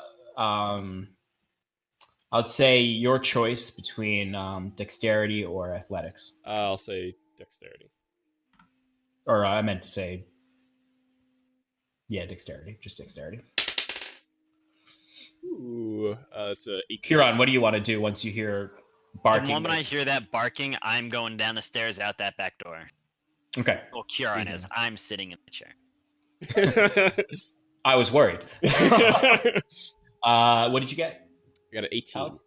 18? Easy enough. Very quickly, you bite through the binds in the legs, and you see the man sort of, his legs start to kick, now free. And you see he sort of haphazardly is sort of trying to lift himself with his hands tied behind his back, and just sort of like going like this as these beetles are crawling all over his face. And you can see they're coming in, and some of them are flying up and on top of his head and just ripping at his flesh. You can see blood starts to come down his face.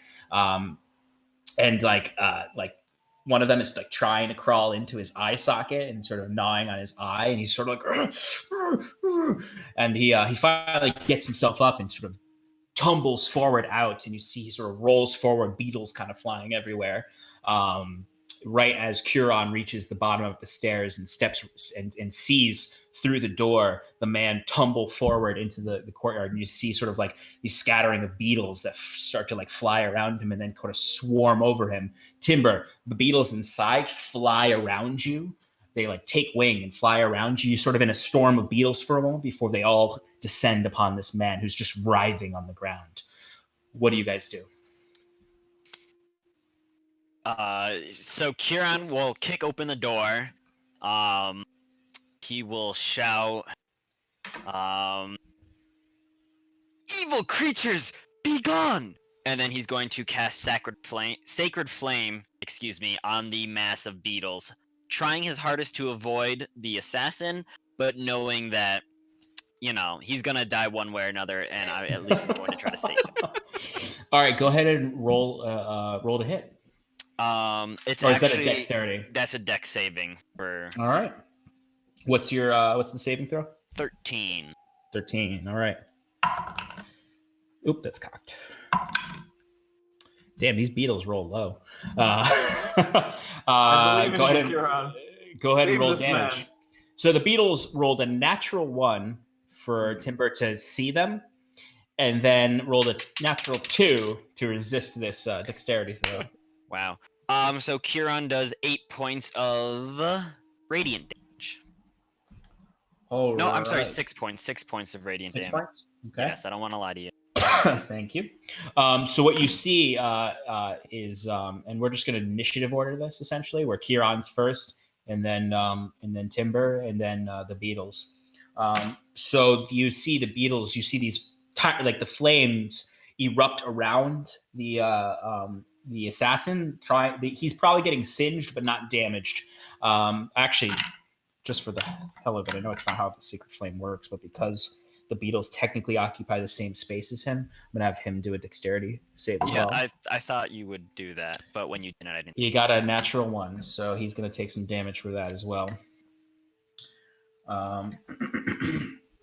Okay, so you see these beetles. They're sort of like licking flames are shooting up in different scatters as beetles are kind of just like exploding with radiant energy, and just and sort of falling from the air, singed little ashes and sort of almost like cinders falling from remnant fireworks, as he is also sort of being licked by these flames, and sort of it's no longer it's now a scream through the sock in his mouth. It just Timber, what do you want to do? I want to try to undo his hands. All right. Athletics or dexterity check, your call. Dexterity again. Okay.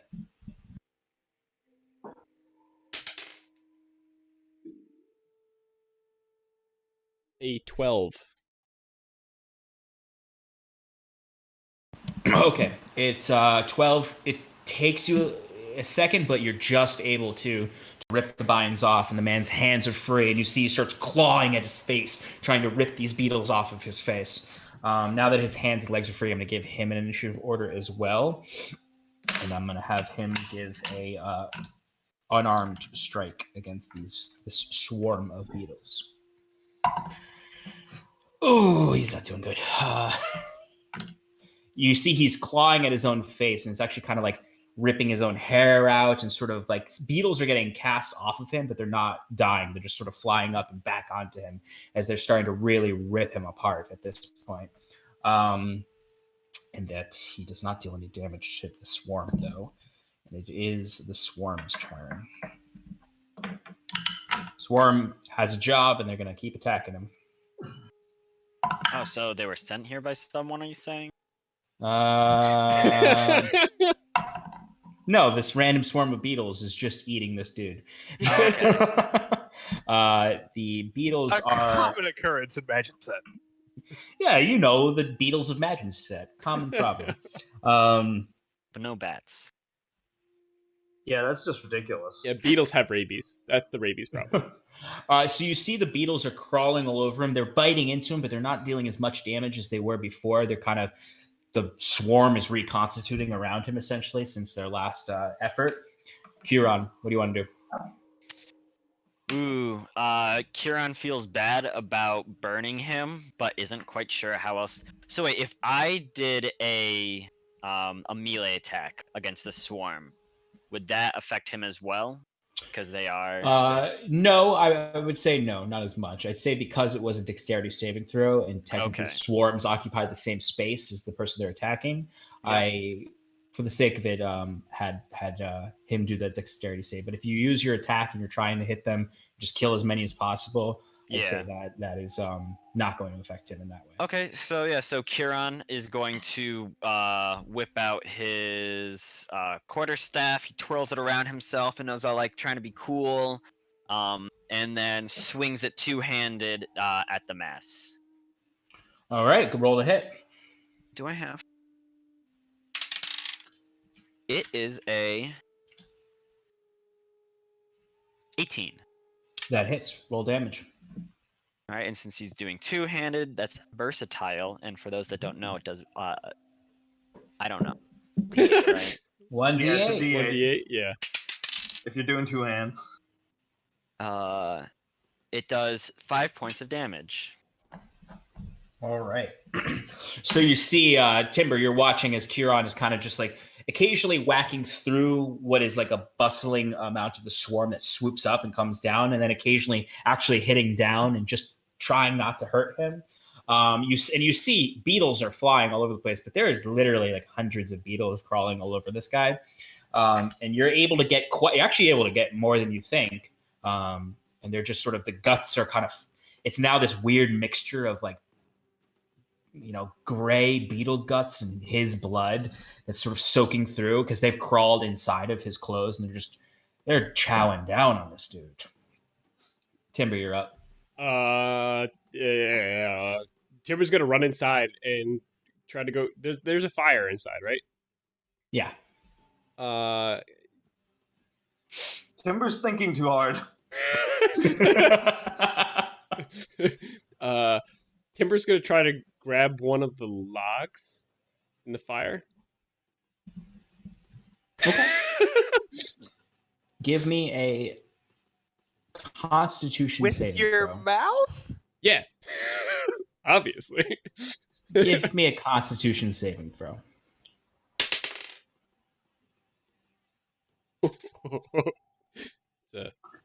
It's a 6. Okay.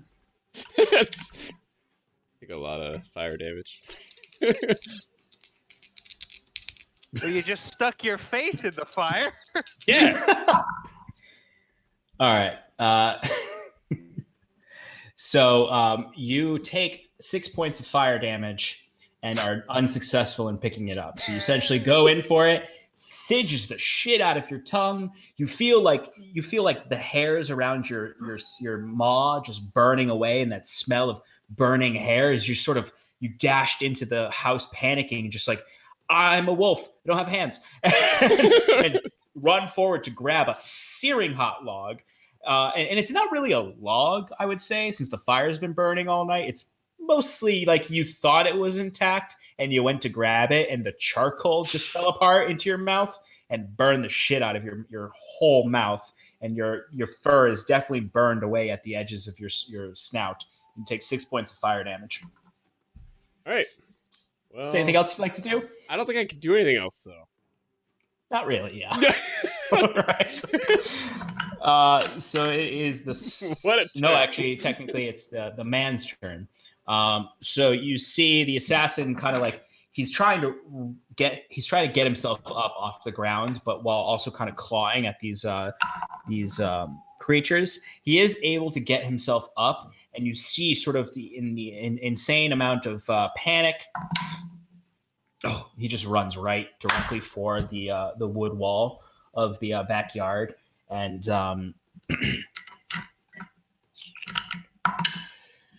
just bashes right into it and collapses back down on the ground. He doesn't break through it, but he's making a lot of noise at this point. Guys, you had one job. So did you. Yeah. Tell the truth, the whole truth, and nothing but the truth. I did. I leave you for 1 second, Kieran.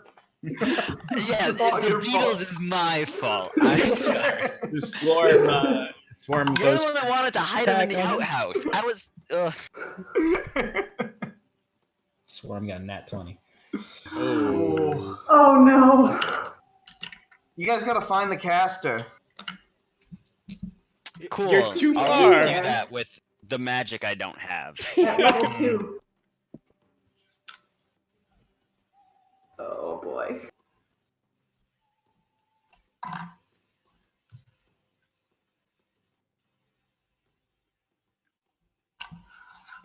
It's 16 points of piercing damage. Oh. As the so I'd say Timber, as soon as you go to recover and come back outside, Kieran, you're watching as the swarm sort of, as you've been hitting it, it's been sort of flying all over the place, and they sort of like they almost like come out to recoup themselves and then right back down onto him, and he's just, you don't see the man, you see the silhouette of a man covered in black beetles ripping his flesh apart. The assassin is dead. And as the beetles just sort of, and you're just watching, you watch the body flail and flail and flail, and then it goes still. What would you like to do, Kieran? I know what you Can want to do. I use Spare the Dying on this poor, desecrated corpse? Technically, yes. All right. So what I would like to do, what is the time frame between someone's death and Spare the Dying? Like how long? So because we're in initiative order, technically here, I would say that it is 3 death saves. We'll just do a straight 3 death saves. Since you want to try to keep him alive, we're gonna do the normal death saves. So if you use Spare the Dying on him, that brings him back to not consciousness. He's unconscious, but he's no longer dying. Right. So when the beetles attack him next turn, he'll be dying again. Right. So you'd essentially you get yourself some time to try to, kill the beetles essentially. Okay. So what I would like Kieran to be doing is I want him trying to grab this man and pulling him back to the house, and casting Spare the Dying. I guess so I guess Kieran is going to run up to him, cast Spare the Dying, because he's dying right now, and then with whatever movement he has left, start pulling him back to the house. Is Spare the Dying an action or a bonus action? I believe it's an action, but let me double check.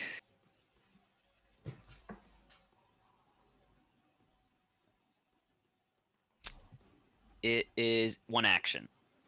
Okay, so what you can do in this turn is you can get up to him, cast Spare the Dying, and essentially grab him and ready to move away from the beetles in your next turn. Okay, cool. So he's up and unconscious, but no longer like essentially like dying. Yeah. Like he's maimed as fuck, but he's not dying anymore. Okay. And the beetles will probably get another attack on him, but we'll see. You have a bonus action left. Is there anything you want to do with that? I would love to, but I don't believe there's anything I can. Okay, Timber, you're up. Are there any fireplace tools near the fireplace? I'd say there's a poker. Fireplace Poker, poker. not like a grabber or anything. Nope.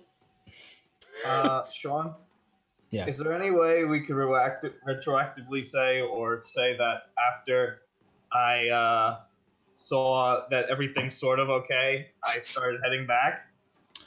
I'd allow that because there's no way you're going to get back in time before this combat's over. I figured as much. But I'll say yes, you started heading back at the before this combat started. Okay, great. Timber, what's up? I am going to transform. Yeah. Okay. Yeah. I'm going to yeah. Revert to your Hybrid. your hybrid state. Yeah. Forward, back, straight. All right. And just yes or no from you for our conversation earlier, is this normal state Yeah. or not? Yeah. Okay, so we're going to go with that. We're going to go with that. So you are still inside the house technically, but yes. So Kieran doesn't see you transform. No, he does not. So easy enough. You burned the shit out of your mouth, and then you sort of like as your body reconstitutes into your hybrid form. Yes. I don't know if you've really quickly describe your hybrid form to us. Sure. It looks pretty similar in terms of the makeup of fur, the fur layout of colors. So it's dark gray all around, and behind the limbs and the belly side is a light gray fur. Underneath the tail, light gray, and he looks. If you could think of a werewolf, but kind of not flimsy legs, but dog-looking legs. I don't know the proper word for that. But definitely his upper body is much more form fit. It's more toned out. Okay. And I still have a chest strap and a like a thicker belt on that was I didn't mention before that wolf form had. Just kind of. And do you have those monkey pants we talked about? No, I don't. Okay. So his giblets are out? Yeah, my giblets are out. Is your werewolf dick out? It's okay, it's covered in fur. Okay. All right. It's not a red rocket. All right. So you've transformed. We've transformed inside the house. What would you like to do now? I'd like to take the poker and stab a log that's on fire. And then okay. Can I do that with ease? I would say give me a roll. Yeah, just give me a D20. This is going to essentially determine whether or not this takes a minor action or a bonus action. 10 and above, 11 and 13. above. Okay, so yeah, you got it. So you have essentially an improvised weapon. Okay.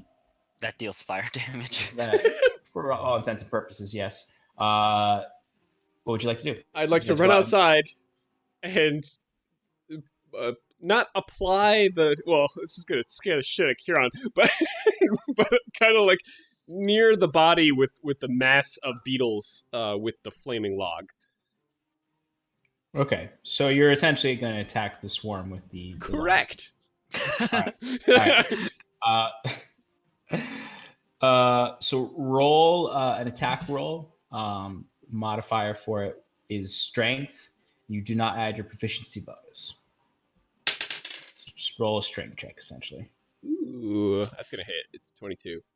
Wait, Definitely no, hits. 20 because I'm a. Oh wait, no, it's a 22. No, I'm never mind. Yeah. Yep. So go ahead and roll 1d4 fire damage. Oh my god. 4 damage. All right. So the beetles take 4 points of fire damage. All right. Is it not Really helping, doubled? buddy? You're telling me that if I just hit each individual beetle, it's going to do more damage? No. Okay. You swipe. You essentially. So Curon, I'm going to describe what you see. You having do. just sort of like batted. You just grabbed this guy. You're holding him essentially by his arms. You just spared him. You hear like the grunting, moaning coming up from him as these beetles are still chewing him apart. As you see coming from outside, not a wolf that you've been wandering around with town. You see a humanoid wolf burst through the door wearing just some leather straps, and he's holding a hot hearth poker with just a little bit of burning log on the end. Just go and swipe through the beetles on the guy's body. And it just does this quick pass over the top, and you see a bunch of singeing beetles fly off into the distance across the garden. You just see this wolf like...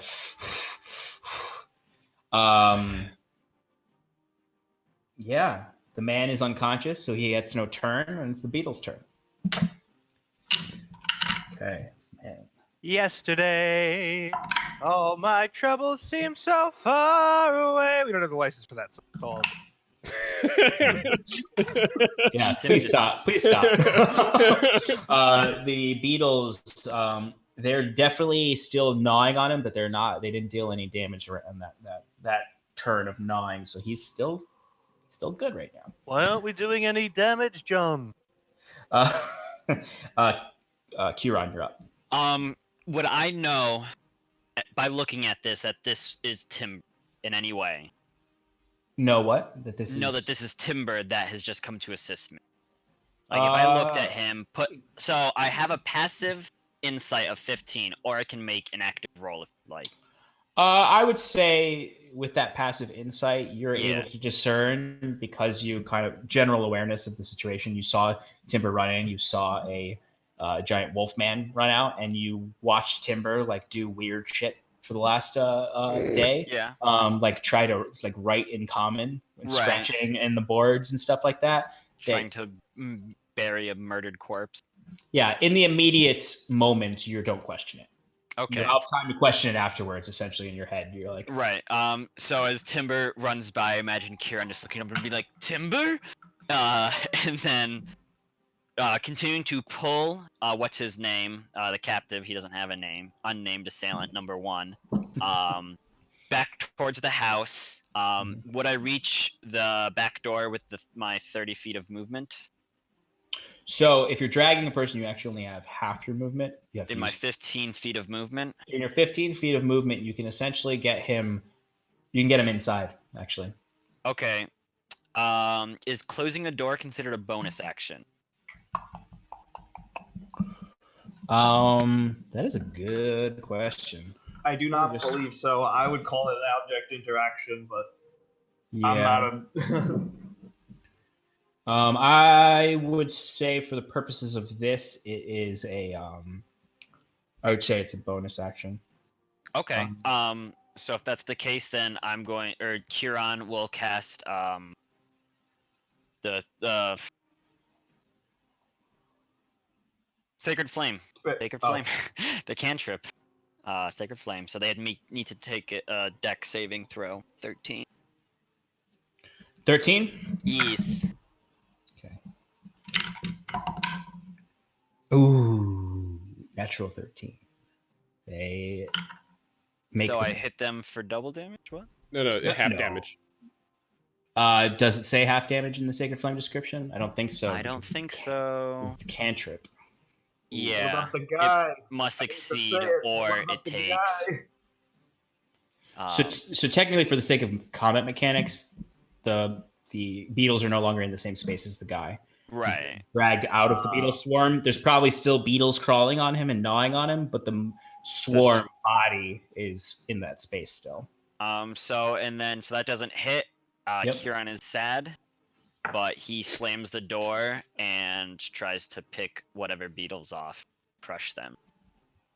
Okay.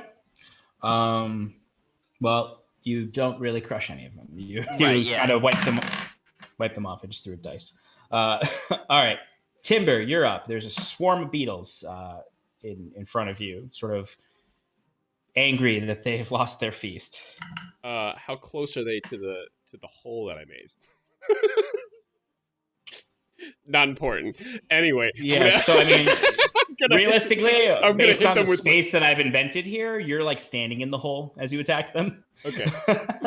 Anyway, I'm gonna hit them with the improvised weapon of fire. Go ahead and roll to attack. Wait, they're grouped. They're grouped up right now. You mean the beetles? Yeah. For the sake of like combat mechanics, yes, they're like Not since Yoko. The swarming unit. And is my I'm sorry. Wait, the comment Tim just made. What did He Tim can't. say? Not since Yoko. Get it? The Beatles broke up after Yoko. I just want to make sure that we're aware that quips like that shouldn't be in this stream. That's not what we're doing. We'll take care of that. We'll take care of that in mediation after the stream. All right. Timber, roll. Okay. Yeah. Is this considered a simple weapon? That's a good question. I would say, for the sake of this conversation,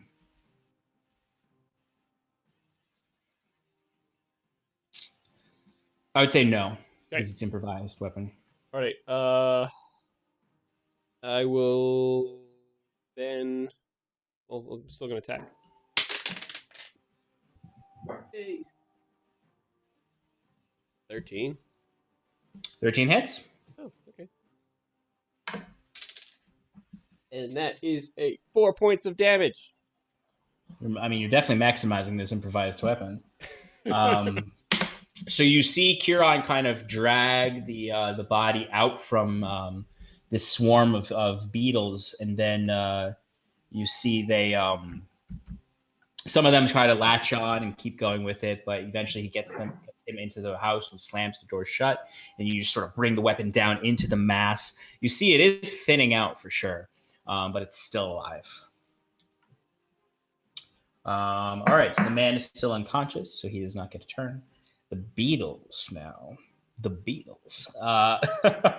So, sort of with a voracious will, the beetles are going to push themselves forward. They sort of come up as a swarm, and they move directly towards the back window.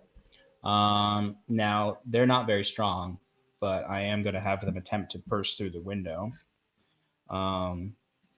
Look at my DM screen here real quick for windows. Yeah, because there's like some. Oh, here it is. Object armor class. Okay. Beetles are attacking the window. As one does. Natural one. Oh. So you see this swarm of beetles, and this is how you know I'm not fudging my rules. The beetles just swarm into this window, what's left of them really, because they're pretty badly hurt, or they're mostly dispersed. And there's just sort of enough of them to cover the window. They're not strong enough really to push through the window. Some of them are trying to squeeze through the crack of the shutters, but they're not getting through it all. Kieran, inside, all you're hearing is sort of the scratching and gnawing and buzzing of the beetles. Timber, you just see the beetles sort of, the mass of dead beetles sort of scattered around, and then the group of them attempting to climb through the window. Kieran, you're up. Would I be able to open the door, cast Sacred Flame at them, and then close it again, or is that too much? I'd say you'd be able to open it, but you wouldn't be able to close it.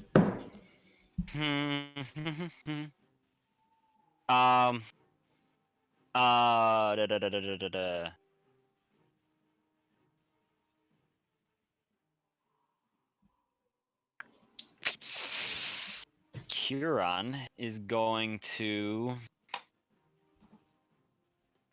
try and reinforce the window so that it's harder for them to get through. Okay. So what I would say is give me a quick strength check. 12.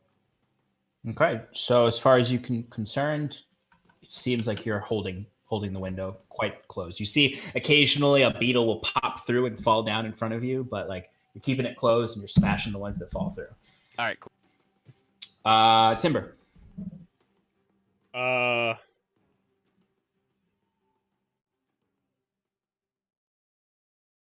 Timber decides that this isn't working,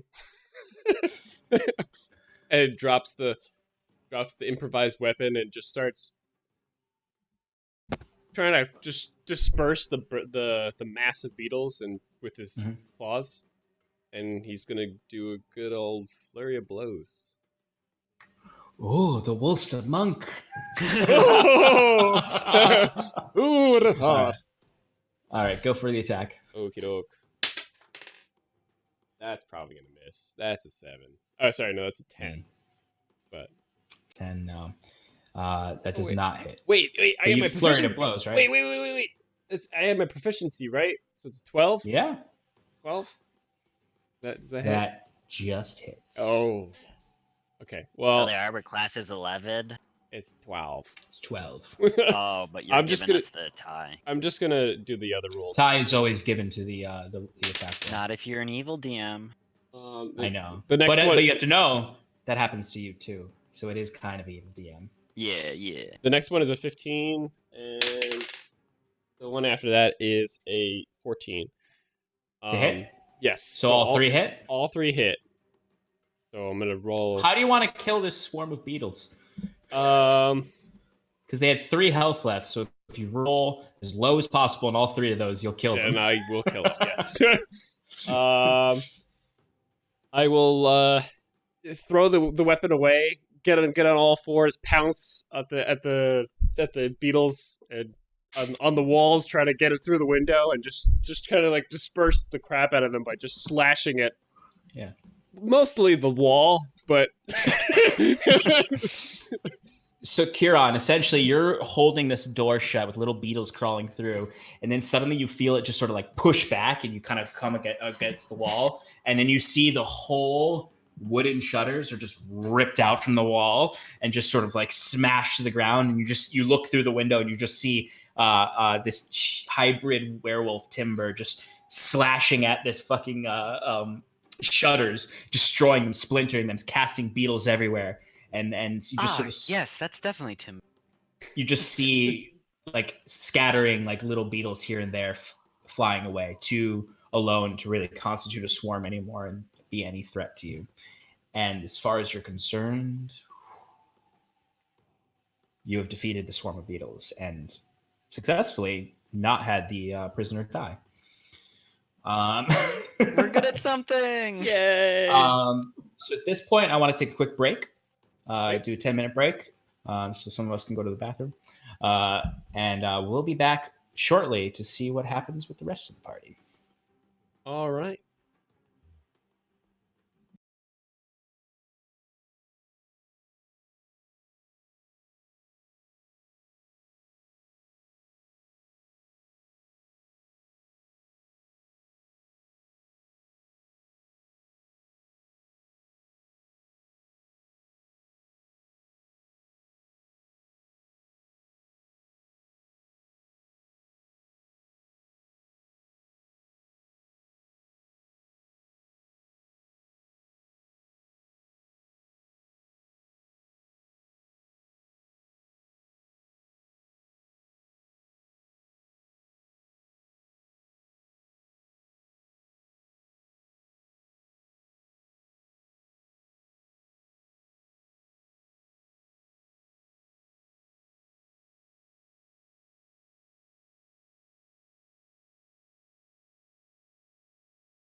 All right, welcome back, everyone. Thanks for sticking with us through a break. The old DM needed to use the restroom, but let's jump right back into it. So, if anyone is just checking in now, or just a refresher, our brave Kieran and Timber just fought off a swarm of beetles that was attempting to kill their captive, which is, as we know, pivotal to their to what they're doing right now.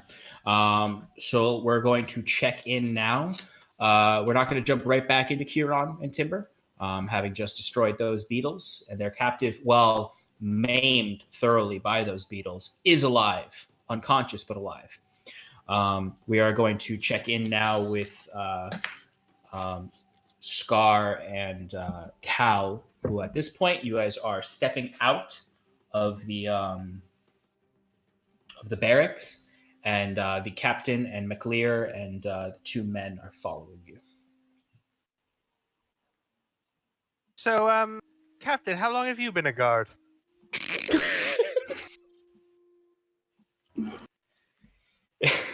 Okay. Go from combat mode to RP mode. So the captain is you sort of peek back and say that to him because they're following you at this point. It's the two of you, and McLear is actually up next to you as you're walking. It's very quiet out right now. Even the drunkards who are left in the square have all now most likely retired into the wagon shacks. And you're heading towards the circle of the hearth. The captain's sort of holding onto his sword, and he just sort of looks back. He's, well, I've been a part of the garden almost my whole life. It's been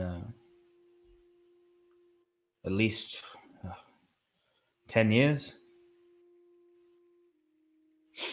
Interesting. Didn't really know much before the guard, but that's not what we're here to get that accent back and get into Southern. That's not what we're here to discuss. My record is not what's up here for punity. Keep leading the way. Oh.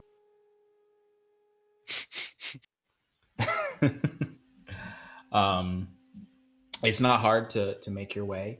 I do want to check in real quick with Wiswick, because I know you said you wanted to head back. By this point, by the point of them walking out, you're in the middle of the sort of byway between the two circles. You're not quite into the next circle. Is there anything you want to do at this point, or you want to just keep going towards the house? I don't think so, unless I mean, I'm just like looking as I'm running around, but like not stopping to like check anything out unless anything pops out at me. Just checking if you wanted to stop. There's nothing's going to necessarily pop out because you have sort of that mission to run back. Yeah, I'm kind of just like panting sweatily because I've just like traveled back and forth, and I'm just like worried about everyone and not knowing what the heck's going on.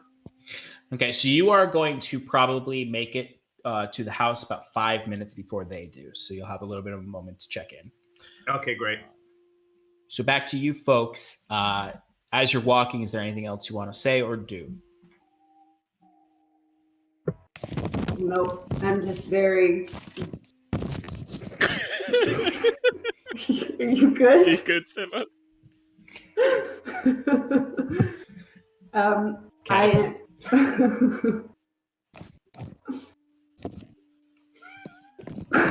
Steph, mute yourself if you're gonna do that. Good. Scar. What would you I am just very moodily staring ahead, and I want to kind of like size up the guy who's got our weapons and see if I can take him if I needed to. All right, just give me a quick perception check.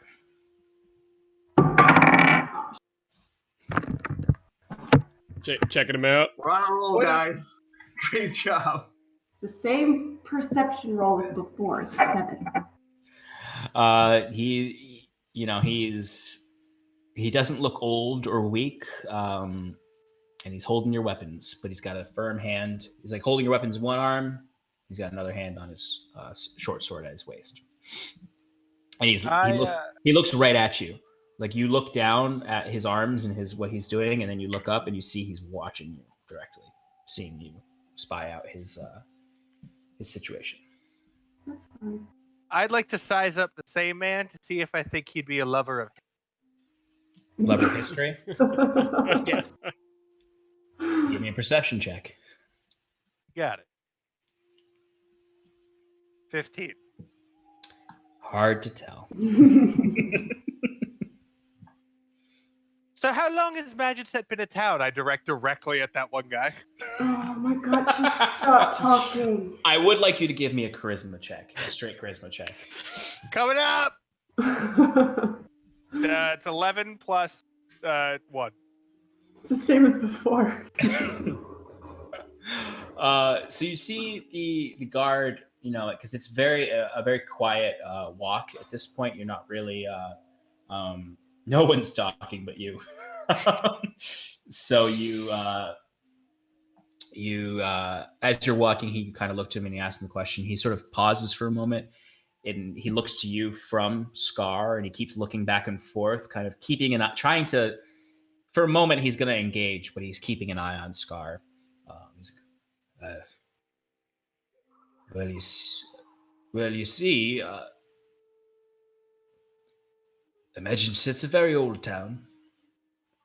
I don't even know, to be honest with you. Older than I am, older than my gran.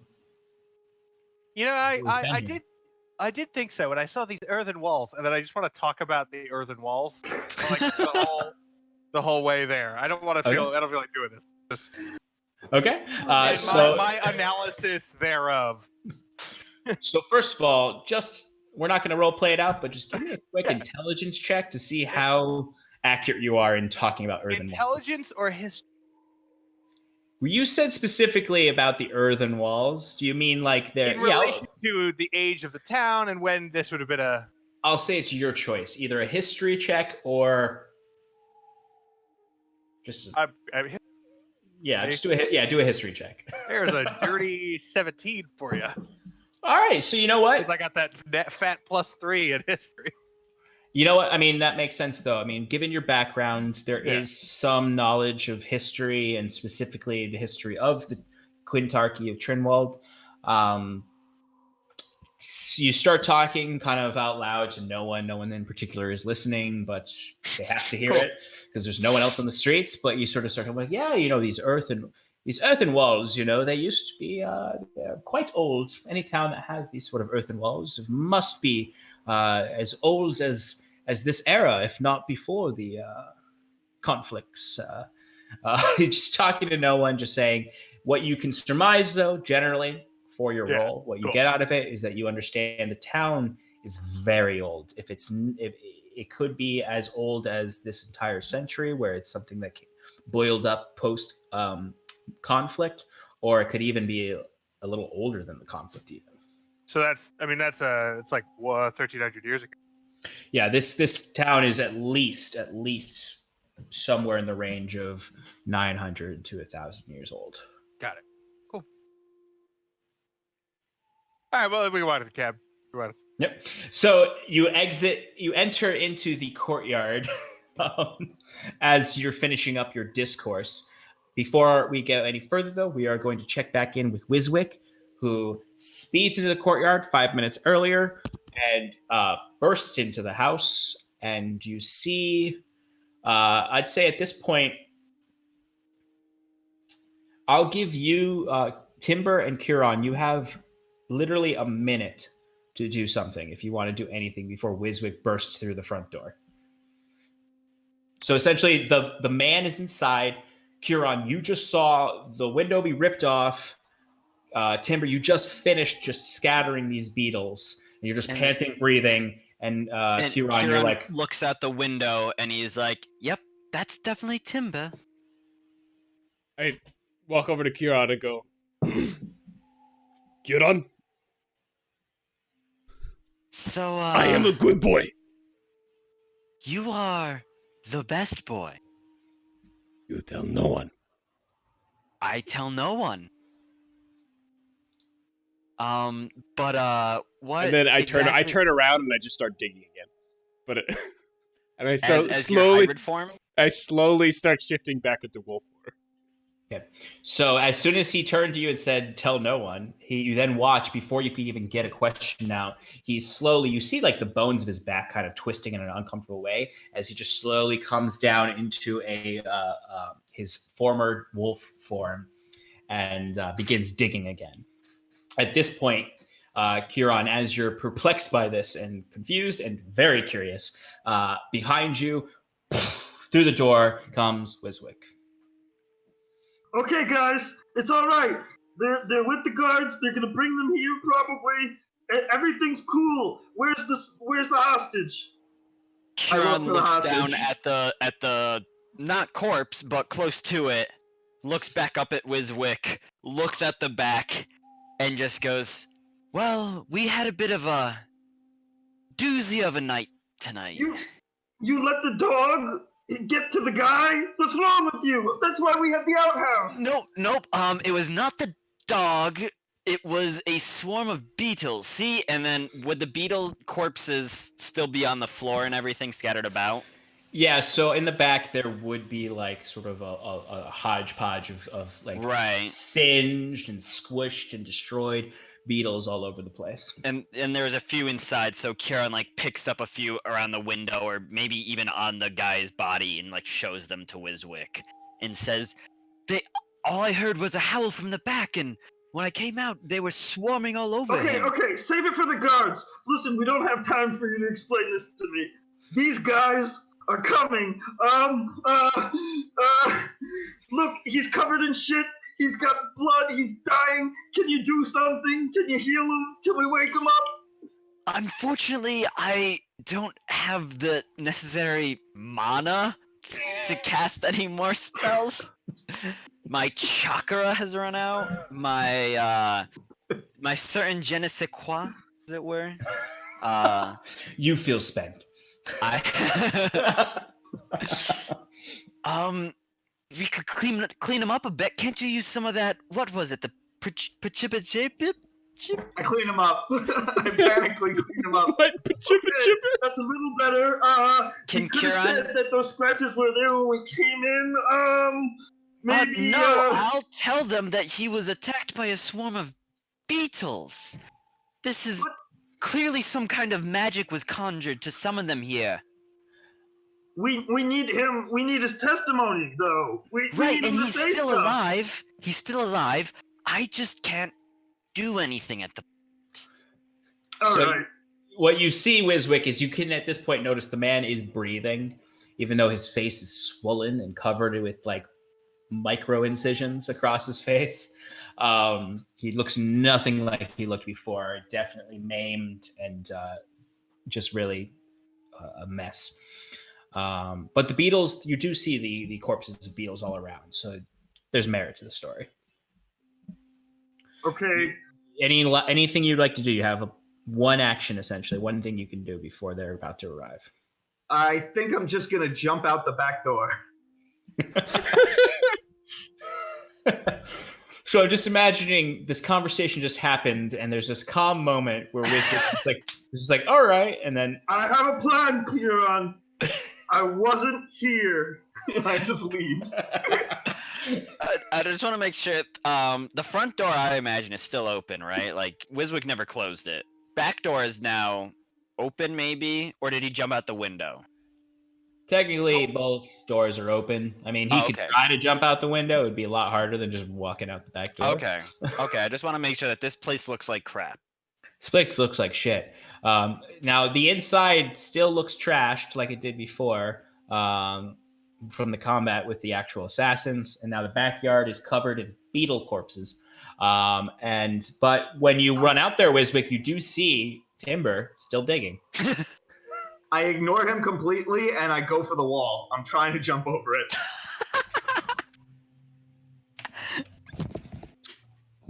All right.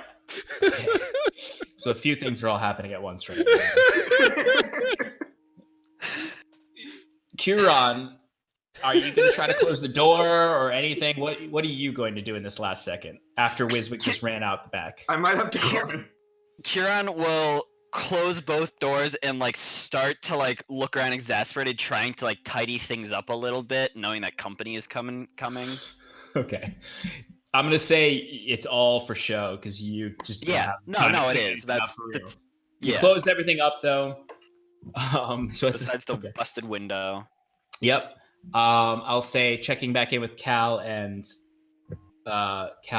Scarlet. You are walking up to the house at this point. You're about to Now, walk do up they to the door. mine the stone locally, or do they cart it in?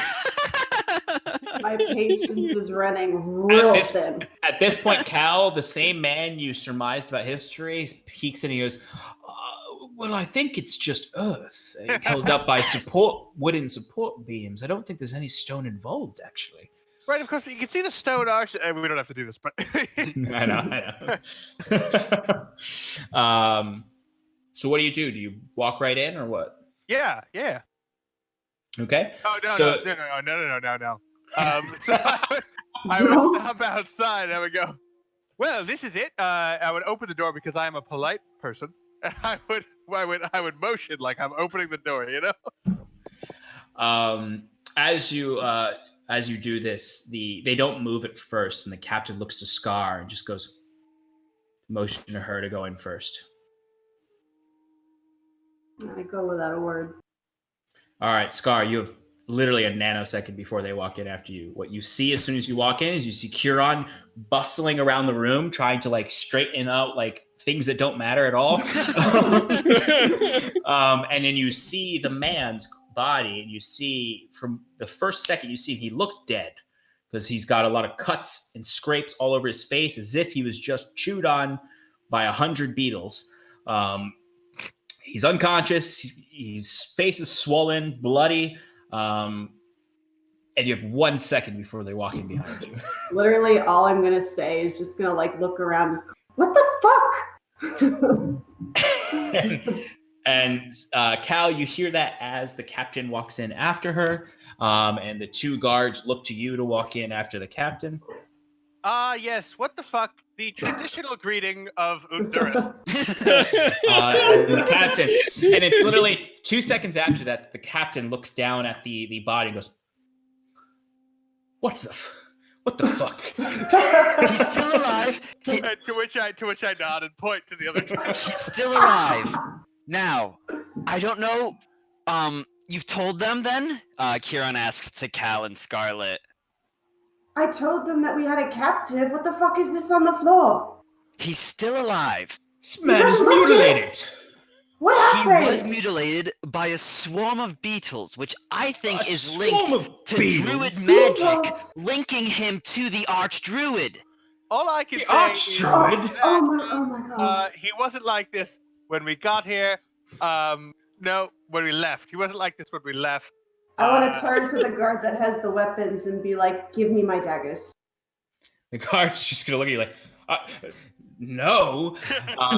Pause real quick. Wiswick, give me a climb? Your choice between an acrobatics check or a athletics check with disadvantage. Oh my god. Alright, so I'm gonna go with acrobatics. Because athletics is horrible. Okay. Hey! 16. Okay. Alright. So you make it. You're doing really well at first. Because I mean, how tall are you? Hold on. I have to find this. 3 hands tall. Somewhere around 3 or 4 feet. I could probably find your specifics. 3.5 feet. 3.5 feet. 3'6". Yep. Okay. All right. So when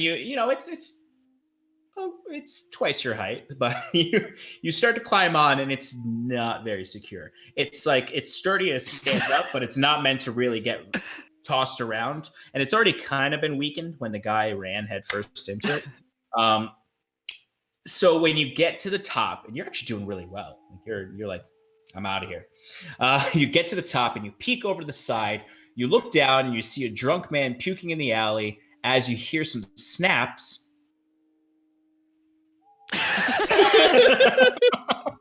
As the portion of the fencing that you're on breaks apart and falls and collapses in the backyard, ushering a very. You all heard that for sure. And That'll be Wiswick. the captain, he looks to his two men. He's like, check the back. And He's a deep gnome. Sniffleblin, don't hurt him. He's easily frightened. He immediately looks to you two, Cal and Scarlet. He's like, explain yourselves immediately before I have you all arrested and brought back to the barracks. Just what he said. It's a little gnome that's outside. We literally just met him. So, we determined that we would require some extra hands to accomplish this particular mission, and so we met our good friend Kieran here, who I actually knew from a trip down from Sivia, and his friend Wiswick. And yes, Sivia. Yes, Sivia.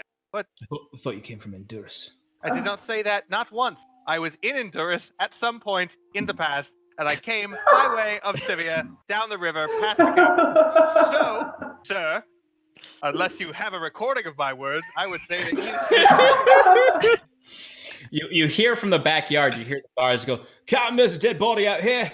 There is that is true. That we did say that. We told you that there was another one. At this point, Tibber is dragging the body into the hole. So I think that so far there's also a big wolf out here. We did That's not tell you Timber. about He's that, a good but boy. Yes, he's with us as well. As good boy. As I'm dragging the body in, I turn my head and I just sort of at him, and then I continue dragging the body back in. So the captain at this point sort of shouts out to his guards outside, bring anyone back there inside now. We are going to settle this. The three of you sit down right now. And he looks to the other guard who goes to pick up the knocked over couch from earlier. It doesn't fall apart exactly, but it's definitely not going to be very comfortable. And sort of drags it over, and the captain actually draws his sword at this point. And sort of just looks to each of you. It's like, we're going to settle this before the night's end. McLear, you vouch for these people. This is a mess. Look at this body. That was going to happen. Now, don't speak until I say you can. Now, I will say, you were truthful in the sense that there are bodies here. There's a dead man out there, and you see he's holding his sword up. He leans down, put his hand on the man's throat, and look to his chest. And this man is, for the most part, alive. Now,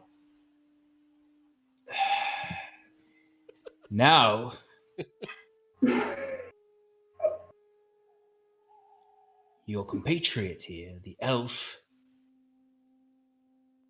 mentioned the archdruid, accusing him of sending a swarm of beetles to take care of this man, to eliminate him. I need, when I ask for it, full accounts of what is going on here. And MacLear, your head is on the line for these people. Elf, since you're so eager to speak, explain to me what happened the last hour. Okay. Well, so it was like this. Our friends here went to go summon you. I thought we should just bring the assassin to you. And our friend Wiswick here, has Wiswick been brought inside yet? At that point, a little bit before you said that, you see the guard is walking in front of Wiswick, and he has a sword to Wiswick's back, and he's walking in as Clay is presenting himself, hands up. It's sharp! Keep it away from me! Timber, I will say one of the guards attempts to grab you by the leather strap on you and pull you inside.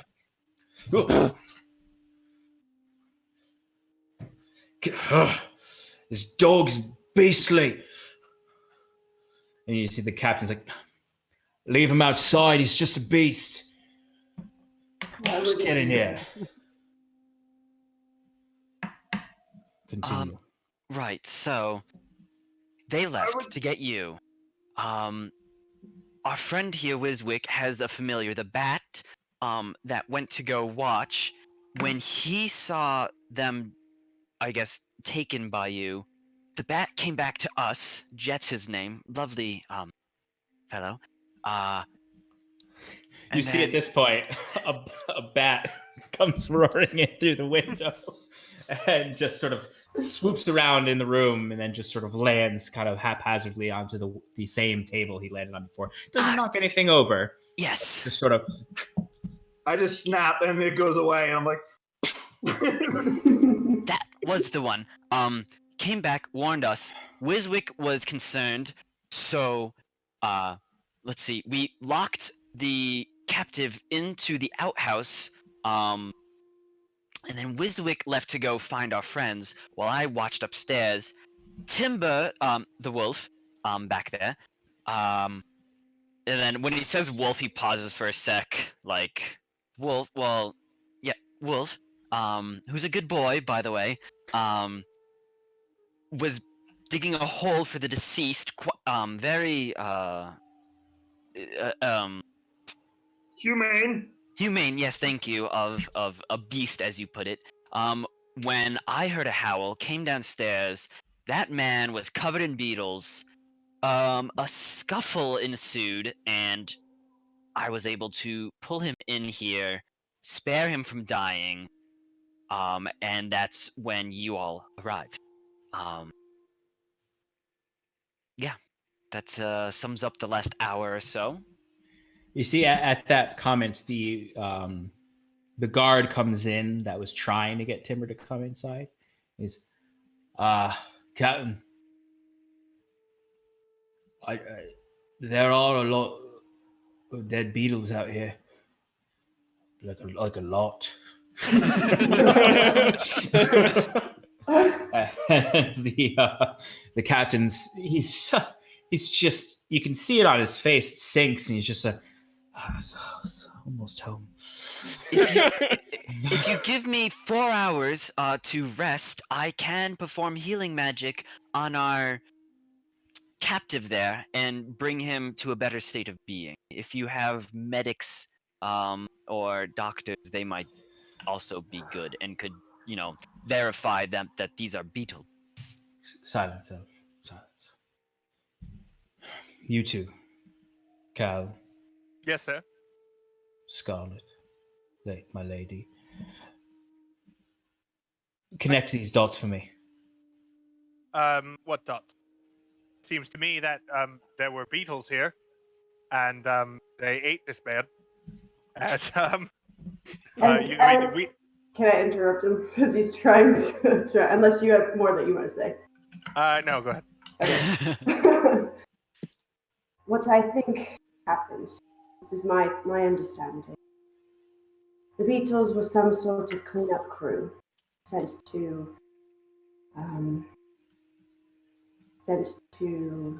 dispose of captive and prevent him from telling you anything. You see the captain. Still has a sword out, and you sort of like it's very dark in here. The light is super dim. You hear outside. You can actually hear some people gathering around outside, and he kind of notices that too. He's just, McClear, bring these folk to the barracks. Oh God, I'm too young for jail. You see the guard behind Wiswick sort of like doesn't kick him, but sort of nudges him with his shin. Quiet. Oh, The captain sheathes his sword. It's like,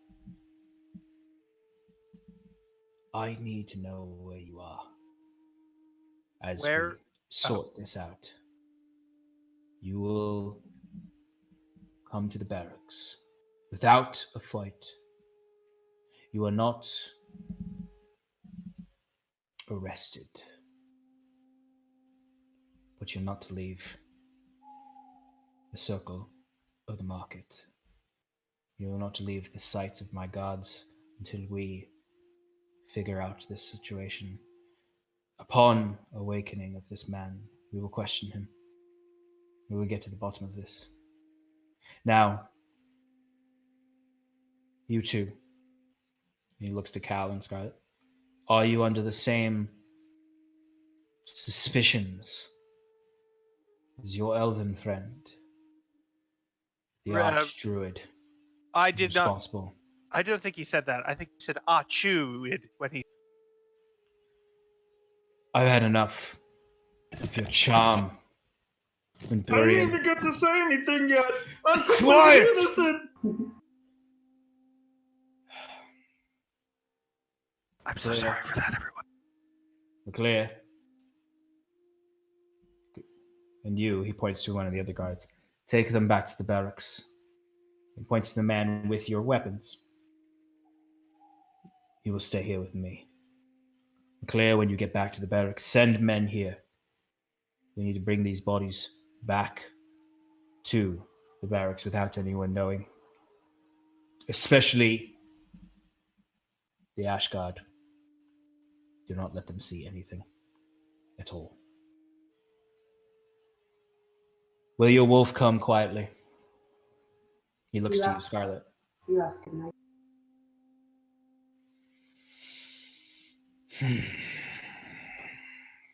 Captain kind of turns his head back. Will you kindly get your beast before we need to tie him down? He's a good boy. Can I have my weapons back? No.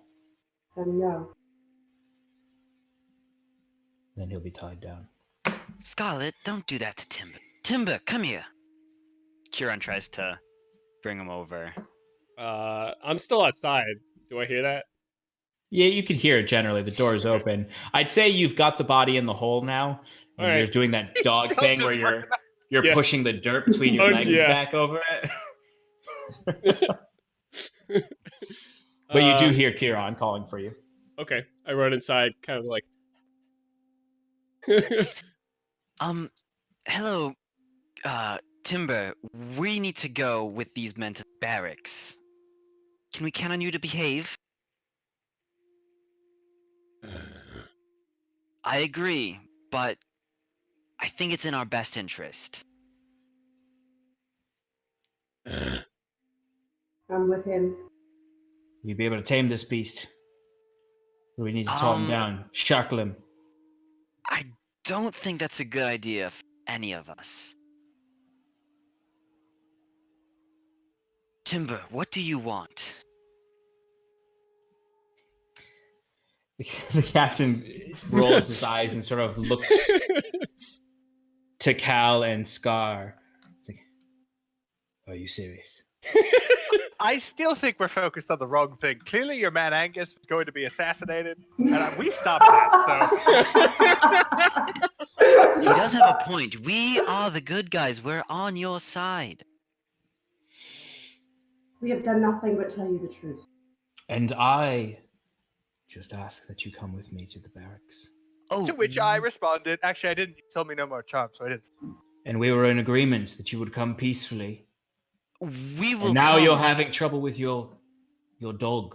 Well, I don't think he's any of our dogs. Growling at my men. He's growling He's a wolf. at my men. He's an independent spirit, but he is a good boy. And I think that is what you're missing here.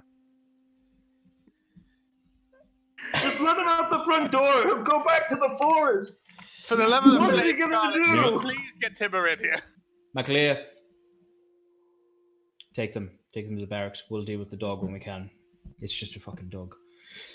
Wolf, but okay. Yeah, at that point, MacLear sort of hesitantly looks to Scarlet and Cal. Just come along. Kieran gets up. Yeah, I go with him. Without any hesitation or whatever. MacLear walks out. MacLear walks out. The guard behind Wiswick sort of gives him a little nudge. And as Wiswick... Are you going to move, Wiswick? I think he's frozen, actually. Oh no! Oh no, Clay. Well, Wiswick, I'll go with them. It actually is really Oh, funny. there we go. Wiswick. I'll say Wiswick moves along based on. Oh, there we are. He's back. He's back. Wait, what, did my screen cut out or something? It froze. It froze in that position. The guard kind of pushes Wiswick along, and as he pushes Wiswick past Scarlet, similarly, a hand goes onto Scarlet's back to push her forward to go along. Is there any way I can be the last one out? You could be the last one of the group, but not of the guards. The captain and the guard with your Yeah, weapons see what you're last saying. one of the group. That's fine. Oh yeah, you are. And I want to just call over my shoulder. Timber, come along. And I stroll up next to Scarlet. You see the captain just looks as the wolf just trots back past him and goes and follows you all out, and he's just that's the last thing you see, Scarlet, before you're ushered out, and you're brought back. It takes about 10 or 15 minutes or so. You're brought in a line. You see the guards, McLear and the guards, they're keeping a pretty stern watch out, and they actually stop for a moment halfway through the road towards the circle of the market. And you see McLear actually peeks around the corner at that central point where there's a road that goes towards the middle. And then continues moving forward. Are you looking for the Ash God? Who are they? This is not the best time to ask. If any of you do look, you notice there are no guards at that wooden doorway there, that double door. They successfully bring you to the barracks, unless anyone's trying to do anything funny when you enter the courtyard.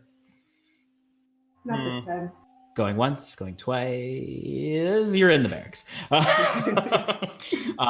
It's at this point, it's about 2 a.m, a little after 2 a.m.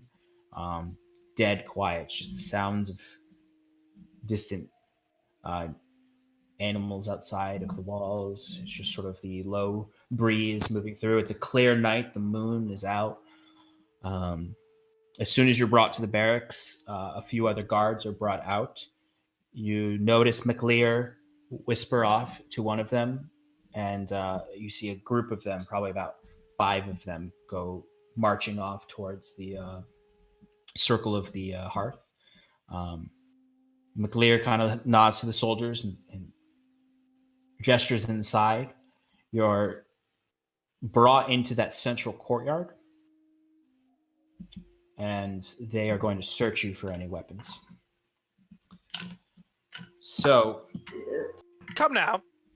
We came here of our own volition, and I understand that our compatriots who did not relinquish their weapons should probably relinquish their weapons. However, I don't think that this has got to be a violation of some right.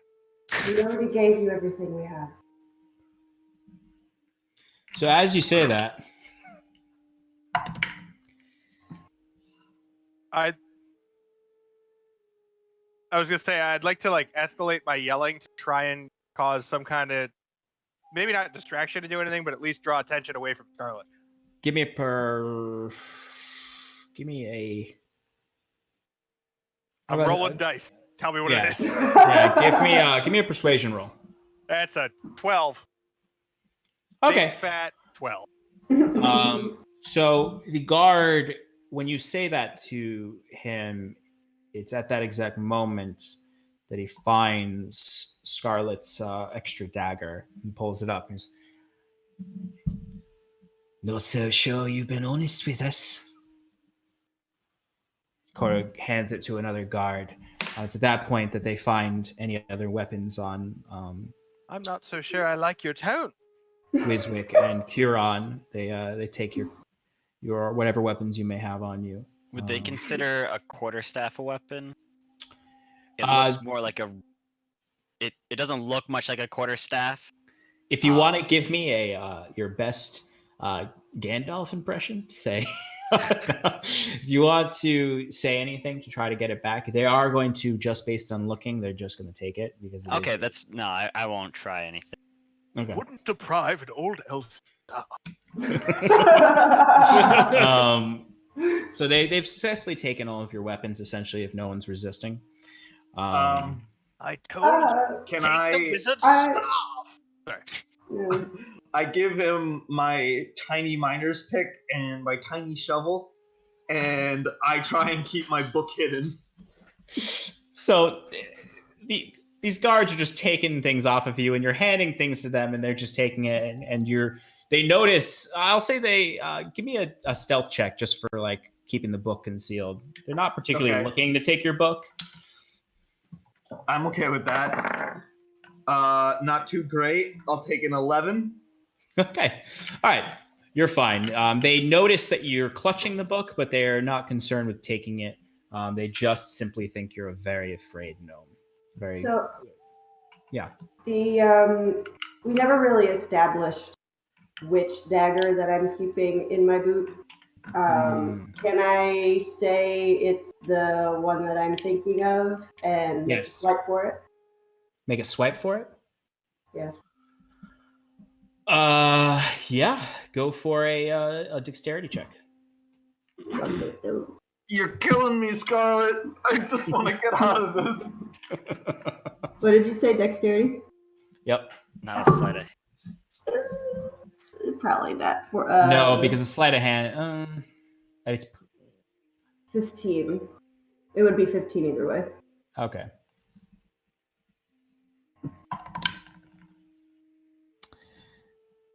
All right.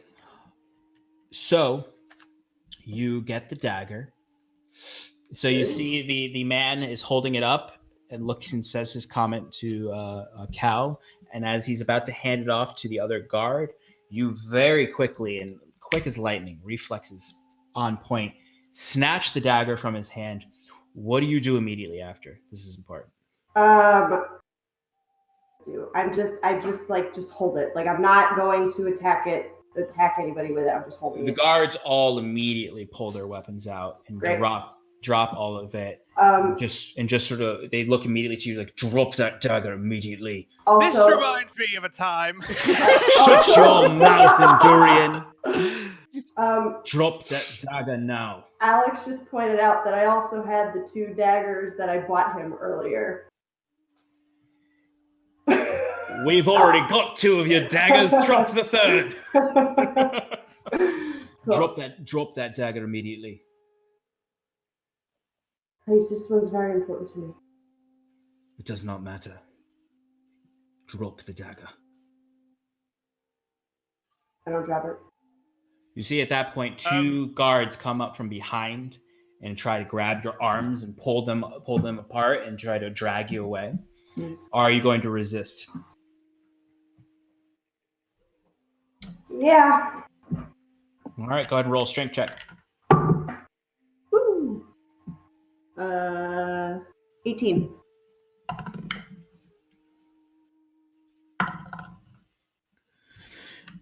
You are unable to break their hold, and you see one of them actually kicks you in the stomach, and the dagger drops out of your hands and clacks against the stone cobble of the courtyard.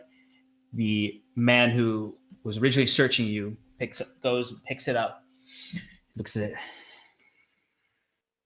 You see MacLear's kind of like, he's out of his element at this point. Bring her to the jail. Put her in a cell. The rest of you, we're locking you in one of the barracks. MacLear, bring him back there. I would definitely be making a to-do about this. I would be yelling things like "Unhand her!" and my client's innocent, and which at that sort of at the sound of the swords coming out and the sounds of the dagger hitting the pavement, you notice that it's not like there's the whole barracks is coming out, but it's no longer just the 4 or so guards. You see other guards have approached, You're very outnumbered. As Cal is sort of shouting on your behalf, another guard comes up and kicks him in the stomach and sort of keels him over a little bit, and you're I all would sort like of to. go for it. Would you like I to? mean, if it's gonna ruin the story, No, do whatever you want. I want to kind of catch it, like reflex style, and like I'm not gonna attack him. I just want to like block it or deflect it, like a Yeah, like a absolutely. martial art guy. What's your AC? 18. Natural 18. The man gets you still. So you do try to block it, but it's Well, still. no, I don't even. No, What was that? nothing. All right. The man does I kick put you. my hat over my face, and I'm just like trying not to cry Yeah. as all this is happening. The moment is very much escalating as they're sort of forcibly, they've grabbed Cal at this point and they're dragging him along. They're pushing the rest of you towards a certain area. A majority of them are not really paying as much attention to Timber because they don't really know what to do with him. I would like as to you- mark the guard's face that kicked me. So the guard that kicked you I mean, has. he just- yeah. No, I wanted to let you know what his face looks like. So if you see him again, he has a very wispy blonde goatee. He looks very young. Actually, he looks like he could be barely over 18, but strong and tall. Very wispy blonde goatee is the most discerning Okay. thing you Cool. see about him. They're pushing you along. They're dragging Scarlet separate from you to a different location. I want to follow Scarlet. Okay. So you notice as you're following Scarlet, they're dragging Scarlet. I'm assuming you're kicking a little bit, Scarlet. You're not going away quietly, No, not struggling. They notice you're kind of following her, and you sort of see two guards join the two dragging her. They're not going towards you, but they have their swords kind of out as they're backing up as they drag Scarlet away. I'm not intimidated by that. I just keep my same pace. Okay. And you're just following, I'm essentially. just You're not following, yeah. Okay. Nope. So essentially what happens is they bring Wiswick, Curon, and Cal to a corner room, and they throw you in there. And essentially what you see in there is there's 3 sets of bunk bed cots. This is likely just some barracks room where guardsmen sleep off shift. There's no one else in there. There's a central small burning clay pit of a hearth. And that's pretty much it. And you hear the doors lock behind you. Scarlet, they drag you down below. And when you get down below, it's dark. There's just a single torch that you see them grab off of a sconce. And they bring you and they throw you into what is a cell, essentially. And you hear the cell close. You hear it locked. And you hear the man who originally grabbed your dagger, and he's just like, "Leave the hound. I don't want anyone dying on her behalf. It's just a wolf. If he wants to sit here with his master, leave him be. Keep 2 guards at the top of the stairs." I don't say. I don't say anything. He's just sort of staring at you. Sure, Law Master will have something to say about this. And he sort of glares and then turns and walks away. The guards follow. They do leave you, Timber, down His keys. So, I kind of want to follow him. Actually, I look over at Scarlet, Yeah. and then I follow the guy. Okay. I give Scarlet a quick little I'm coming back, and then I follow the guy with the key and her dagger. All right. Do you want to follow quietly, or are you just following? I'm making my presence known. Okay. So you see the man is walking up the stairs. There's 2 guards following him, and you do see occasionally you're just looking back. What's wrong with this hound? I fucking put a sword through his skull. and they get up to the top, and you keep following them, and you sort of notice they quicken their pace, but they've entered into the courtyard as the captain comes up, kind of rushing into the courtyard, and he just sort of looks to the man. He's like, "What happened here? Where are the prisoners?" Down below in the locked quarters, Huron, Wiswick, and Cal. Is there anything you want to do in this one moment? I would turn around after the door gets shut in my face, and I would go, "Well, that went tits up rather quick." This reminds Yes. me of a song. She's got Oh, please spare us. quite a temper, Hey, that Sky. dude. Stop there. Um, Scarlet, checking in with you. You're down below. When they left, the lights went out. And it's just darkness down there. You hear the clattering of chains a little, indicating there's probably other prisoners in there. Is there anything you want to do? Produce flame, light it up a little bit. Your flame lights, and you see that scattered across the prison. You see it's this disorienting shadows cast by the several bars all around you. And you sort of just see in the corners, probably in two of the corners, you just see huddled shapes. You see sort of the reflective light out of the eyes. There's probably two over here and one over there. And you look around you, and you're in like a central cell that's right in the middle of the room, and it looks like there's one in each corner around you. You're alone in the cell you are in. You're not chained up or anything. Your hands are free, but the cell has been locked From the outside? From the outside. Upstairs, similarly, you're locked in this room. Frustrated, I'm sure, as the captain has returned, and Timber is there watching the interaction between the captain and this key master, as this whole situation, and the words of Cal, has gone tits up. Your hope is the captain will vouch for you, and your further hope is MacLear can help you. But at this point, three of you are locked in a barracks dormitory. One of you is free in the courtyard, but surrounded by guards. And the last of you is imprisoned beneath this barracks, as two bodies are dragged in to the central courtyard. Timber, you do see that, as this investigation deepens. And that's where we're going to end tonight. Oh! No. All right. Thank you, everyone, for watching and sticking with us to 10:20. We'll be back next week on Monday at 7 p.m. Eastern Time to continue this adventure.